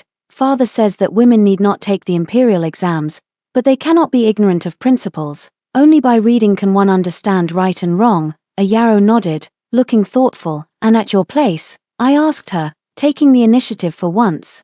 Do all the girls know how to read? All of them do. When she talked about her world, her eyes lit up. In my place, both boys and girls go to school, at least for 9 years. Women can be officials, run businesses, be generals, anything. That's wonderful, I said sincerely. She glanced at me, seemingly a bit surprised. Don't you think it's absurd? Why is it ridiculous? I asked her. Women can do things, which is a good thing. If my sister could legitimately hold an official position, she wouldn't have to spend so much effort contending for the crown. Ayao fell silent for a moment, then suddenly said, Your Highness, is your relationship with your sister very good? Very good. I paused. She's 8 years older than me. When I was little, she taught me to read and write. Later she entered the palace. I waited at home for 3 years until she had a firm footing before I was taken into the palace to accompany her. Accompany her? To fight? To accompany her to live? I corrected her. In that place in the palace. If no one accompanies you, you can't survive. Ayao seemed like she wanted to say something, but in the end she didn't speak. After that, my relationship with Ayao actually improved. She no longer saw me as an enemy, and I no longer deliberately guarded against her. Occasionally, she would come to the main courtyard to have tea with me and tell me about things from her world. She said that in her world there are birds made of iron that can fly in the sky. There are carriages that don't need to be pulled by horses, they can run on their own. There's something called a cell phone that lets you see the other person's face even from thousands of miles away. I listened with great interest, but didn't believe a word. It's not that I think she's lying, but it's just too far-fetched, so bizarre it was beyond my comprehension. It's like describing snow to someone who's never seen it. At best they can imagine white sand, but they can never picture that icy coolness landing in the palm of their hand. But I didn't call her out when I listened to her say these things. I always felt she wasn't speaking to me, but to herself she uses these descriptions to remind herself that she doesn't belong here. One day, she suddenly asked me, Princess Consort, have you ever thought about what you would do if you were born in my world? I thought for a moment. I'd probably be a female teacher, teaching children to read. She smiled. You'll definitely make a good teacher. You're patient and you don't lose your temper. You're patient too, I said. When you taught the maids to recognize characters, you taught the character 20 times and still didn't get annoyed. Her smile stiffened for a moment, and she lowered her head. They told you? I nod. They say you teach very well, much better than when you first came. Ayao falls silent for a moment, then suddenly says, Your Highness, I'm sorry. Why apologize? When I first came, I said a lot of insulting things. She lowers her head. You called yourselves remnants of feudalism, said I could see through you at a glance. I was too arrogant. You weren't arrogant. I poured her a cup of tea. You were just afraid. She looked up at me, surprised. A girl, suddenly arriving in a completely unfamiliar place, with no one she knows around her and no idea what tomorrow will bring. Anyone would be afraid. I pushed the tea in front of her. You act so showy, so sharp.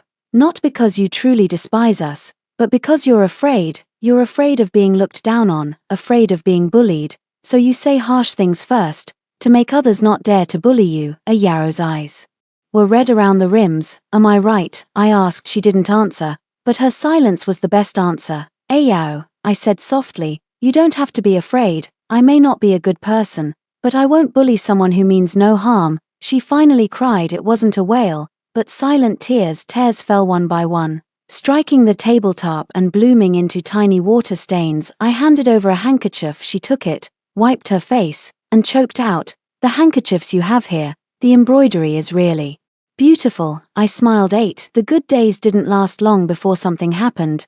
That day was when I went into the palace to pay my respects to the Empress. On the 1st and 15th of every month, I must enter the palace to see my elder sister. This is tradition, and it's also a rare chance for us sisters to spend time together. I changed into full court makeup and rode a sedan chair into the palace. The Empress was waiting for me in Cunning Palace. "We sisters talked for half an hour," she asked, "about the prince's residence," and I picked and chose what to say. When Ayaro was mentioned, elder sister frowned. "Has that woman you brought back from the border settled down?" "She has," I said. "She's not actually bad, she just doesn't understand the rules. People who don't understand the rules will cause trouble sooner or later." My sister tapped her fingertips on the table. "Be careful." I know. Leaving Cunning Palace, I encountered the third prince, Xiao Jing, on the palace path. He had just come from the imperial study, dressed in a dark black everyday robe, with 2 eunuchs following by his side. "Your Highness the third prince." I dipped slightly in a curtsy. "Aunt Empress." He smiled and nodded, his gaze lingering on my face for a moment. "The Empress Dowager looks well. It seems life at the young prince's mansion is comfortable." "Thanks to your Highness." He smiled again, not saying more, and left with the eunuch. I watched his departing back, and my heart sank slightly. The third prince, Xiao Jing, is the Emperor's most favored son and the strongest contender for the crown prince's seat. As for Xiao Yang, though he neither fights nor competes, the military power in his hands has always been a thorn in Xiao Jing's side. The affairs of the court may seem far from the inner residence, yet they are actually within arm's reach. A single thread ties to one person, and one person ties to an entire family. No one knows which day that thread will snap. By the time I returned to the prince's residence, it was already afternoon. As soon as I stepped through the door, Chen Xiong came up to greet me, her expression off. "Princess consort, something has happened." "What is it?" "Miss Ayao, she's caused a huge trouble. This time, Ayao has caused quite a mess. She somehow heard that there was a foundling home outside the city. It was a place that took in abandoned babies, so she ran over to see it. After seeing it, she felt the conditions were too poor and the children too pitiful, so she took it upon herself to bring all a dozen or so children from the foundling home back to the prince's residence." "How did she bring them back?" I pressed my temples, hired a carriage and brought everything back in one trip. There was a hint of disbelief in Chen Xiong's tone. "She even said she wants to clear out a room in the prince's residence for the children, so they can be properly cared for." I took a deep breath. It's not that we can't raise the children, the princely residence is vast and wealthy. Raising a dozen more children is nothing. But the problem is that the foundling home is run by the court and under the jurisdiction of Shuntian Prefecture.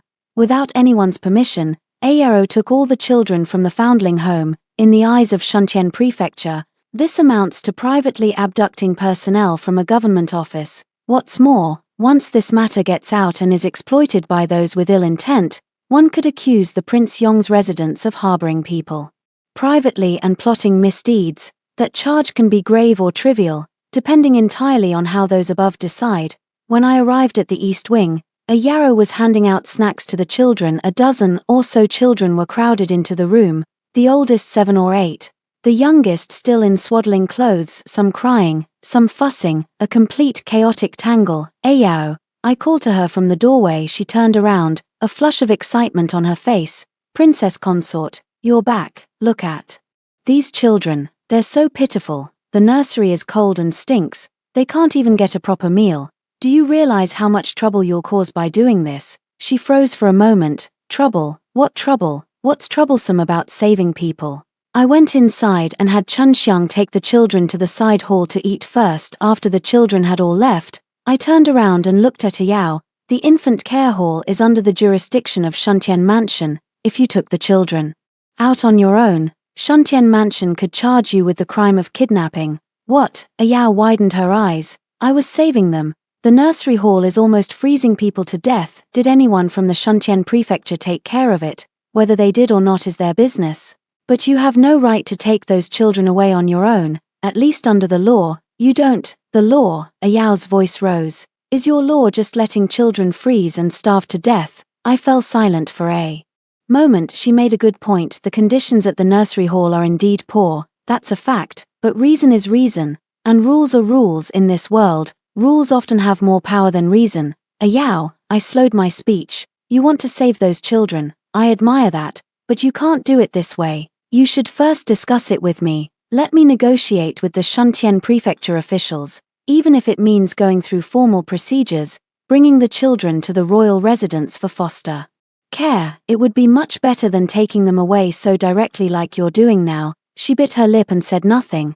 The current issue is, I continued, the people from Shuntian prefecture may have already found out, if they press the matter. Before I finished speaking, Liu Fu hurried in, flustered, Princess Consort. People from Shuntian prefecture have arrived, saying they want to see the Lord. I closed my eyes. Here he is. I told Liu Fu to invite the people from Shuntian prefecture to the front hall for tea, then changed into a fresh set of clothes and went to the front hall to receive the guests. The one who came was the assistant prefect of Shuntian, surnamed Ju, around 40, with a round face and a genial smile, but the shrewdness in those eyes couldn't fool me. Your Highness, Ju Fuqing cupped his hands. Forgive my presumptuous interruption, I have official business. Today the nursery steward reported that a dozen or so children were forcibly taken away. Someone saw the people who took the children enter Prince Yong's residence. That is true, I admitted it frankly. It was done by one of the household's young women. She is kind-hearted. Seeing the children pitiful, she acted on impulse and brought them back. The deputy prefect Ju's eyebrow twitched. Princess, the children in the nursery all have records on file. Taking them away privately doesn't conform to the law, he said. Lord Ju is right. I nodded. I've already reprimanded that girl. As for those children, I was planning to have them sent back to the nursery. Sent back? The deputy prefect Ju seemed a bit surprised.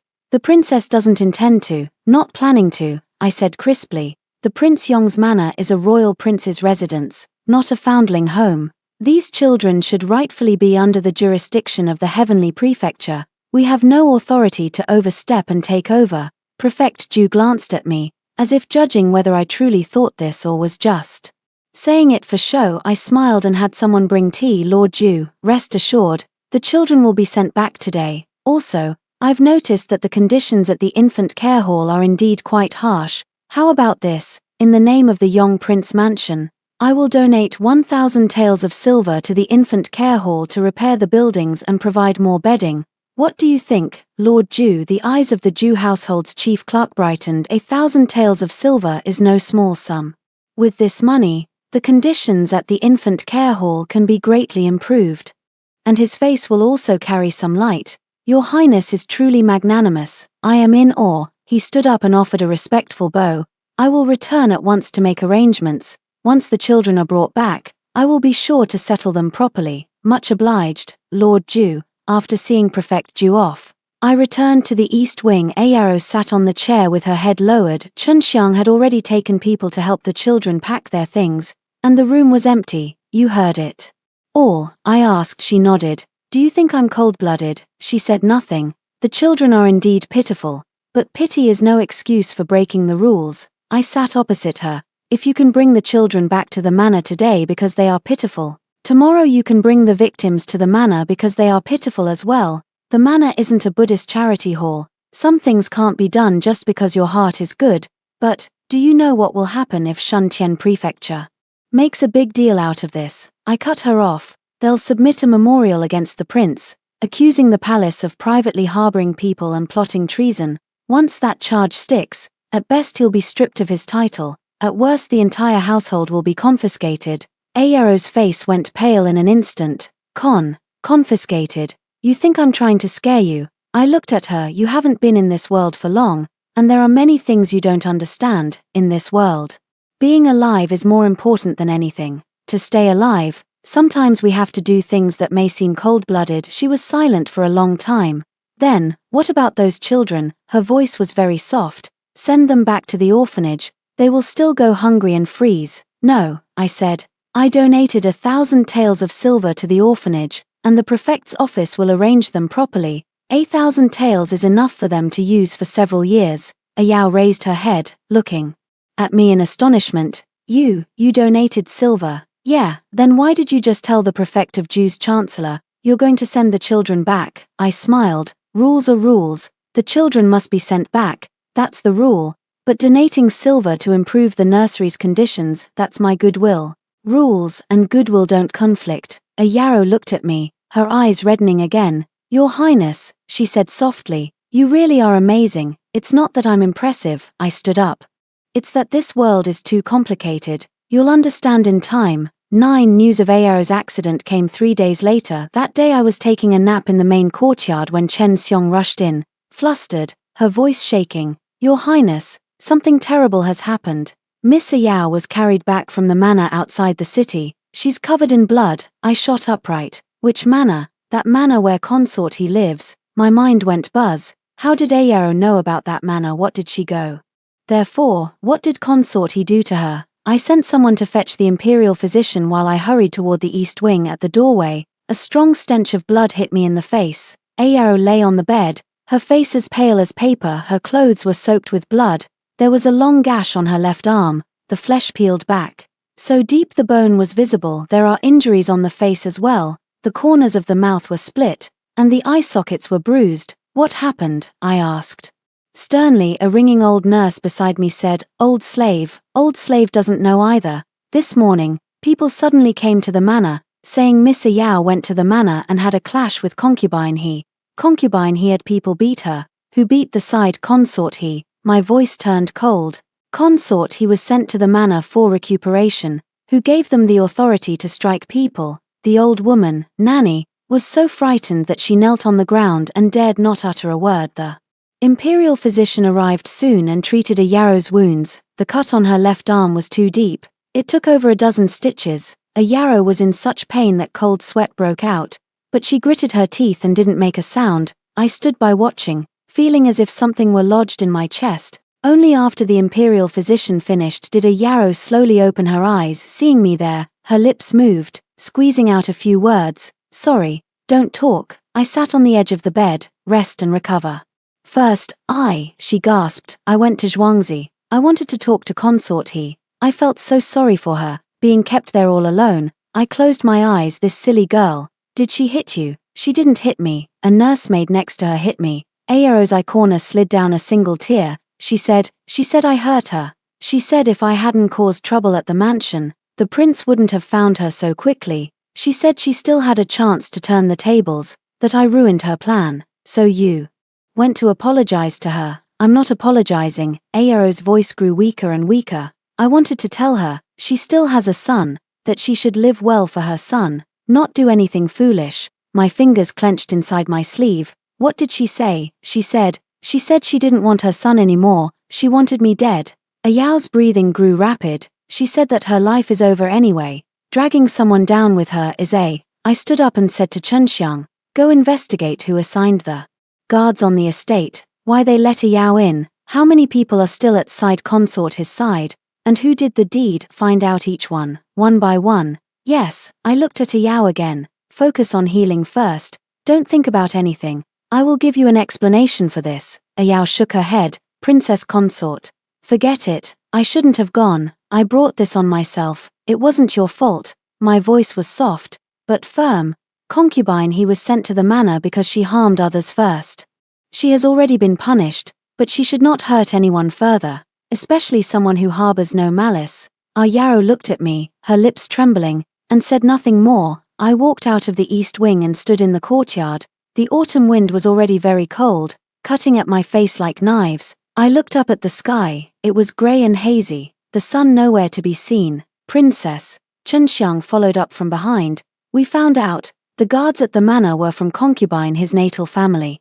When she was sent there, the prince said to have her bring a few attendants, so the he family just stuffed a few house servants in. Miss Yao went to the manor in a carriage. The driver was a laborer from the residence. He said Miss Yao gave him a tael of silver to take her there. And where is that laborer? Liu Fu has already tied him up. Who was the one who made a move besides side consort he? It was still Granny Zhong, and there were also 2 servants from the he family who took action. I nodded. Your Highness. What do you intend to do? First, remove consort he from the estate, I said. Move her to the family temple outside the city. Replace all the guards on the estate. Not a single person from the he family may remain. As for Nurse Zhong and those 2 thuggish servants who laid hands on people, send them to the Shuntian prefecture and charge them with assault. Report them to the authorities. Chen Xiang hesitated. Your Highness, family scandals shouldn't be aired publicly. This is not a family disgrace. I looked at Chen Xiang. This is attempted murder. Ayero is someone the prince brought back. Someone has targeted the prince's person, and I cannot stay silent. Chen Xiang nodded and left to carry out the order. I returned to the main quarters, sat by the window, and looked at the old pagoda tree in the courtyard. The leaves on the tree have all fallen. The bare branches sway in the wind. This tree has grown in the princely residence for over 20 years, weathering countless storms of wind, frost, rain, and snow, and still it stands there. People are the same. Ayero thought that because she had read many books, she understood everything. She didn't know that the book told someone else's story, and that her own life had to be walked step by herself.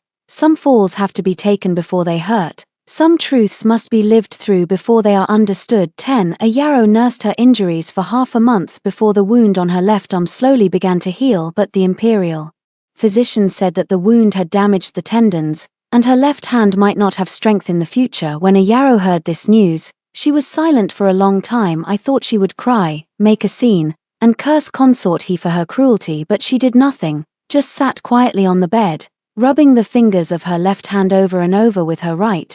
Princess, she suddenly spoke, back where I came from, I was someone formidable. Oh, I had excellent grades and got into the best university. After graduating I joined the best company. My boss praised my competence. My colleagues thought I was impressive. I thought I could do well no matter where I went. She lowered her head and looked at her left hand, her fingers trembling slightly. After coming here, I thought the same. I felt I knew more than you, had seen more than you. You ancients, in my eyes, were like NPCs in a game. I thought I could just move my fingers a little and have you all dancing in circles. NPC, another word I didn't understand, but I didn't interrupt her. But only now do I understand. Her voice grew softer and softer. I don't understand anything. I don't understand your rules. I don't understand people's hearts. I don't understand the cruelty of this world. I'm like a 3-year-old child, holding a big sword, thinking I'm invincible. In the end, I couldn't even hold the sword steady, and I cut myself first. Ayao, princess consort. She lifted her head. There were no tears in her eyes, only a calm I had never seen on her face before. Thank you. What are you thanking me for? Thank you for not giving up on me, she said softly. I've done so many wrong things, caused so much trouble, changed people, and they would have long since driven me out, but you didn't. You have kept helping me, teaching me, protecting me. I was silent for a moment. I'm not protecting you, I said. I just feel you shouldn't be consumed by this world. She was stunned for a moment. This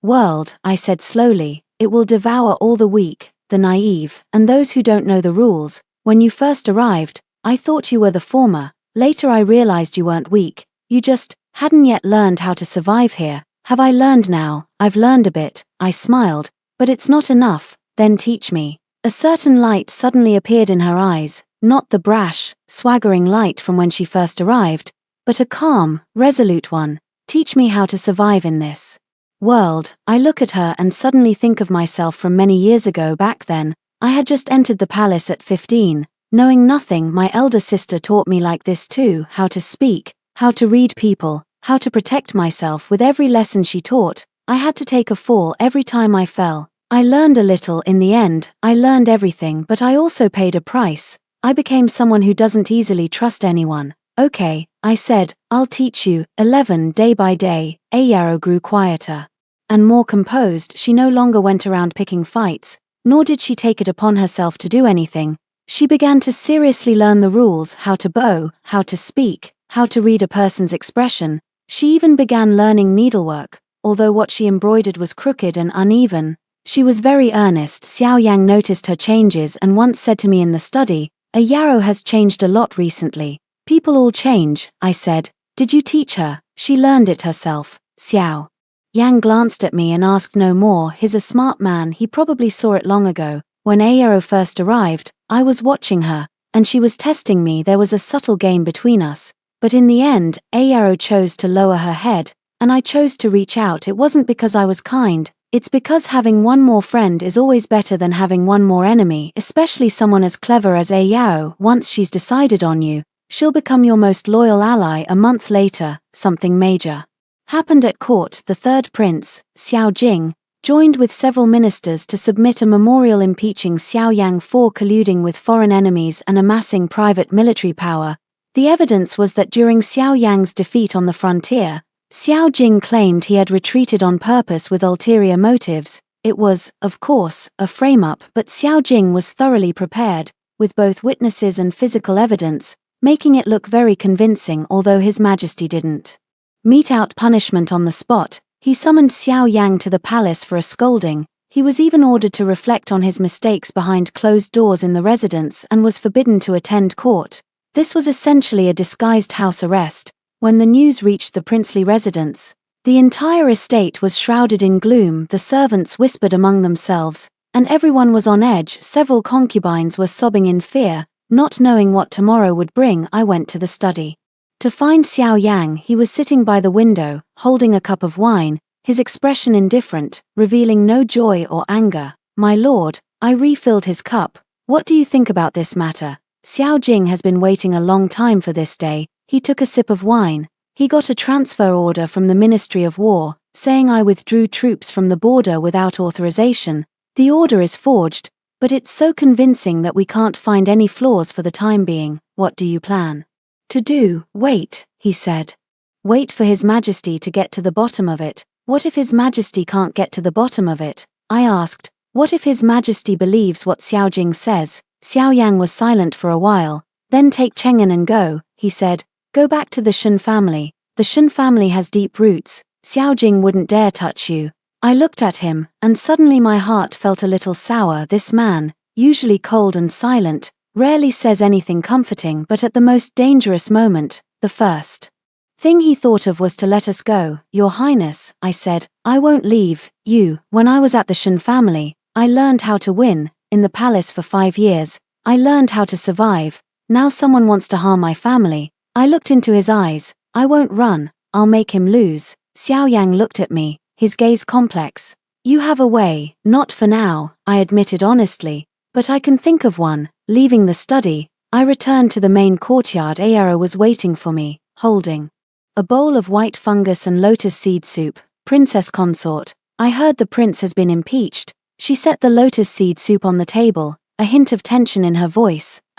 Is it serious? Very serious. Ayao was silent for a moment, then suddenly said, Princess consort, if I can be of help. You can't help. I cut her off. She didn't get angry, just nodded. Then what do you need me to do? I thought for a moment. What you need to do now is sit tight and keep quiet. Don't make trouble for me. Okay, she agreed without hesitation and turned to leave. Watching her back, I suddenly felt that she had really changed. A month ago, she would have jumped up and said, You look down on me, then taken it upon herself to do all kinds of reckless things, but now, she had learned 2 words, be obedient. In the palace, in the prince's manor, in any place with rules, being obedient is the most basic survival skill, not because of being lowly, but because, you know when to act, and when to wait. 12 I thought about it all night and finally came up with a way to break the deadlock.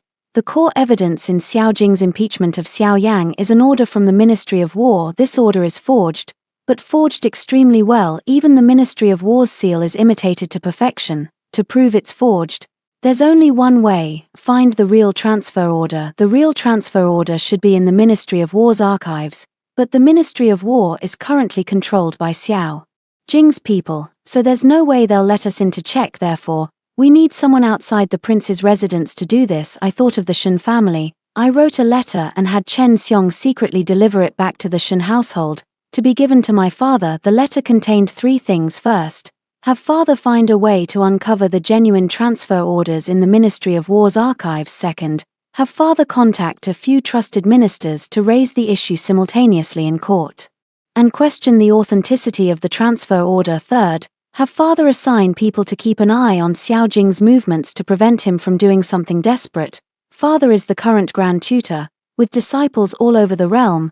His foundation at court is far deeper than Xiao Jing imagines. Over the years I haven't kept much contact with my natal family, not because I have a bad relationship with them, but because Shen family's power must be used where it counts. After the letter was sent, all I could do was wait. While waiting, a Yarrow came to see me. Princess consort, I know you probably don't want to hear what I have to say. She stood at the door, holding a stack of papers. But I have an idea, speak. She came in and spread the stack of papers on the table. The paper was filled with drawings and writing, crooked and messy, but readable. This is a gunpowder formula. She pointed to the first sheet. It's the kind they use at the frontier, but that time I only used a little. The power wasn't enough. I looked at the sheet. It had some symbols and numbers I couldn't understand. If we increase the dosage, she turned to the second page. The power could be 10 times greater, enough to blow open a wall, or a city gate. I looked up, meeting her eyes. What do you want to do? It's not about what I want to do. Her voice was very low. It's about what the prince might need to do. If His Majesty really convicts the prince and the prince's residence is surrounded, we need a way out. I was silent for a long time. Ayao, do you even know what you're saying? I know. She looked at me, her gaze very calm. I'm talking about rebellion. The two words came out of her mouth, light and casual, as if she were asking what to eat today. But I don't recommend rebellion, she continued. Rebellion is the worst option. The gunpowder I'm talking about is meant as a deterrent, not to be used. It's like the nuclear weapons where we're from. You don't need to actually use them. You just need to let others know you have them, and they won't dare touch you. Nuclear weapons, another term I don't understand, but I do understand what deterrence means. When did you think of all this? I asked, recovering from my injuries. She looked down at her left hand. During that half-month in bed, I couldn't do anything, only think. I thought a lot about why I ended up here, about what my purpose is here, about what I can do. She raised her head and looked at me. Princess, although I don't understand the rules of your world, I do understand some things you don't. Those things might be able to help you. I looked at her and suddenly laughed. Ayao, you know, you've finally made me feel that you're a useful person. She froze for a moment, then smiled as well. Thank you for the compliment, Wang Fei. 13 News from the Shen family came back 5 days later. Father found the real transfer order. What was written on that transfer order was completely different from what Xiao Jing had shown. In the actual transfer order, Xiao Yang was to hold the defenses and await reinforcements, not retreat without authorization. More importantly, Father also uncovered a key piece of information. When Xiao Jing forged the transfer order, he used a Ministry of War official named Sun Yang as an inside man. Sun Yang pocketed 3,000 taels of silver from Xiao Jing and helped him steal blank transfer order forms and stamp molds from the archives. With this evidence, Xiao Jing's impeachment fell apart. Father contacted 6 ministers, and on the same day at court they jointly submitted a memorial defending Xiao Yang. They presented the genuine transfer order together with Sun Yang's confession.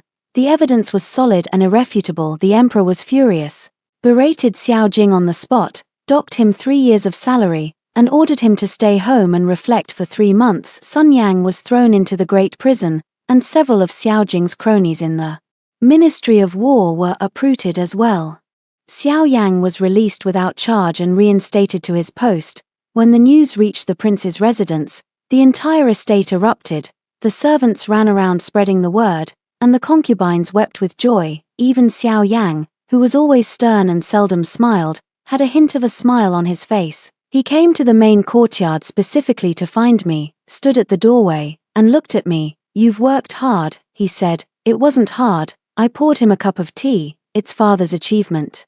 I didn't do anything. You wrote that letter. Writing a letter isn't hard. He looked at me for a moment, then suddenly said, Shen Heng, you're a good person in many ways, but you're too polite. I was dumbfounded for a moment. He rarely calls me by my name. Usually it's consort, polite and formal, as if addressing a title rather than a person. I mean it. He walked in and sat down across from me. Over the years, you've kept the prince's residence in perfect order. You've never given me cause for worry. You've taken excellent care of Cheng'an. You've managed the household expenses steadily, and the servants all respect you. I have seen everything you've done. I lowered my head and said nothing, but sometimes, his voice dropped, you do so well that it makes me feel, you don't need me. I looked up and met his eyes. There was an emotion in his eyes I had never seen before, not gratitude, not admiration, but a kind of fragility. Xiao Yang, the man who was decisive and deadly on the battlefield, the prince with a cold, iron hand at court, showed a trace of vulnerability in front of me. Your Highness, I said softly, me not needing you and me wanting you are not contradictory. He froze. You entrusted the prince's residence to me because you trust me. I've managed it well so as not to betray that trust. I looked at him. This isn't about need or not need, this is, we are a family. A family. When I said those 3 words aloud, even I was a little surprised. Because in my vocabulary, the phrase is something I haven't used in a long time. When I was in the palace, my sister and I were a family, but after leaving the palace and getting married, I thought Xiao Yang and I were only partners. He gave me the position of princess consort, and I gave him a peaceful household, but I don't know when this cooperative relationship began to change. Perhaps it was when he had Liu Fu bring me bird's nest. It was that time I fell ill. He was on the border, yet still remembered to have someone bring me the finest bird's nest. Maybe it was when he was holding Cheng'an and watching the Lantern Festival. He hoisted the child onto his shoulders, turned back and gave me a smile, and said, Princess consort, you should come see this too. Maybe it was when concubine he tried to harm Cheng'an. He held my hand and said, thank goodness you were here. Perhaps it was when he was impeached. The first thing he thought of was to make me leave. A family. Xiao Yang repeated those 3 words and suddenly laughed. He rarely smiles. When he does, the lines at the corners of his eyes bunched together, revealing a hint of youthful charm. All right, he said, family. 14. After Xiao Jing's downfall, the princely residence returned to calm. Ayaro had completely adapted to life in the manor. She no longer wore Hu-style clothing and switched to wearing a ruchuan. She stopped sitting with one leg crossed over the other and learned to sit properly. She no longer argued with people and learned to speak with a smile, but she didn't lose her otherworldly nature. She opened a small school in the East Wing, teaching the maids and servant boys in the residence to read and do arithmetic. When Xiao Yang found out, not only did he not object, he even allocated some silver for her to buy paper and pens. His Highness said, a yarrow ran over excitedly to tell me, once I've trained this group, let me open a proper school outside the city to take in children from outside. Are you happy? Happy. Her eyes shone like stars. Princess, you don't know how satisfying it is to teach someone to read. Today a young maidservant, after a month of learning, finally learned to write her own name. She cried with joy. Did you cry then? I held back. She smiled awkwardly. But I secretly cried once when I got back. I couldn't help but laugh. Princess consort, Ayao suddenly said solemnly, there's something I want to tell you. What is it? I've been thinking all along about why I came here. Her expression grew serious. Before, I thought fate was toying with me. But now I think maybe there's a reason fate brought me here. What reason? To teach me something. She looked at me. Let me know that not everyone in this world is the way I once thought. Let me know that being clever isn't the most important thing. Kindness is. Let me know. She paused. Let me know that some rules aren't meant to be broken. They're meant to be respected. Some people aren't worth fighting for. Some people are worth loving. I looked at her and suddenly felt my eyes sting. Ayao, you've grown up. I'm 25 already. I've been grown up for a long time. She muttered, then smiled again. Princess consort, thank you. You've thanked me many times already. This time is different, she said earnestly. This time I truly, from the bottom of my heart, thank you. Thank you for not giving up on me when I was at my most unlikable. Thank you for teaching me how to survive in this world. Thank you. Her voice caught. Thank you for letting me know what it feels like to be protected. I couldn't help it and reached out to ruffle her hair. Silly girl, I said. 15. That winter, a heavy snow fell over the capital. I stood under the veranda of the main courtyard, watching the snowflakes drift down from the sky. Chen Xiong draped a cloak over my shoulders and pressed a hand warmer into my hands. Your Highness, please go inside. It's cold out here. Stand a while longer. The old locust tree in the courtyard was covered with snow. Its branches hung with icicles. Sunlight shone on it, refracting into a kaleidoscope of colors. Ayaro ran over from the east wing, holding up a pair of couplets, her face flushed red from the cold. Princess consort, look, I wrote this. I wrote it myself. I took it and had a look. The characters were still crooked, but much better than before. First line, after crossing 1,000 years, one finally knows how hard the world really is. Lower Line, only after enduring countless hardships do we believe there is love in the world. I laughed, nicely written. Except what? It's just not very neat. I handed the couplet back to her. But the sentiment is very nice. Ayao chuckled twice, then ran back to put up the couplet. The way she ran was exactly the same as when she first arrived. Long strides, skirt billowing, not at all like a proper young lady, but I thought that was just fine. Agawad whispered at the side, Princess. Miss Ayao is very popular now. The household servants all love to go to her school. Even Chef Zhong from the kitchen went to learn to recognize characters. Is that so? Yes, Chef Zhong studied for 3 days and learned to write the characters for meat and vegetable. He said that from now on he won't be afraid of being cheated when buying produce. I couldn't help but burst into laughter. The laughter carried far across the snowy ground, startling a sparrow perched under the eaves. It fluttered its wings and took off, shaking loose a small patch of snow, then vanished into the swirling flurry. Watching the direction the sparrow flew, I suddenly remembered something my older sister once said that night. The day before I left the palace to marry, my sister held my hand and said to me, Hunger, there are many paths in this world. Some paths seem easy at first, but disappear as you walk. Some paths seem hard, but if you keep going, they will widen the more you travel. What you need to do is not to choose the easiest path, but to choose a path that you will not regret finishing. I think I chose correctly. Back inside, Xiao Yang was sitting on the kang reading. Cheng'an was sprawled across his lap. Already asleep, he saw me come in, set the book down, and asked softly, Is it cold outside? Not too bad. Come here and warm up. I walked over and sat beside him. He reached out and took my hand, his brows knitting slightly. You call this fine? Your hands are so cold. He cupped my hand in his palm and rubbed it gently. Slowly, Cheng'an turned over in his sleep, mumbled something, and then sank back into slumber. The snow outside was falling harder and harder, but it was very warm inside the room. The fire in the brazier was burning bright, occasionally letting out a crackling pop. I leaned against Xiao Yang's shoulder and closed my eyes. This world is very complicated, and the human heart is hard to read. Being alive is exhausting, but at this moment, on this snowy winter afternoon, I feel that everything is worth it. The things Ayao talked about. Iron birds, flying cars, messages sent across 1,000 miles. I don't know if they're real, but I do know one thing is true. No matter the world, no matter the era, the human heart is the same. There is good and evil, love and hate, scheming and sincerity. You don't need to read hundreds of novels to learn how to live. You only need to live seriously for once. Outside the window, Ayao's couplets sway gently in the wind. Only after traversing 1,000 years do you know how tough the affairs of the world are. Having endured countless difficulties, one begins to believe that there is warmth in the world. The horizontal inscription was added by her later. For crooked big characters live well. That's the end of today's story. If you enjoyed this video, please give me a like and subscribe. If you have any suggestions, feel free to leave them in the comments. See you in the next video.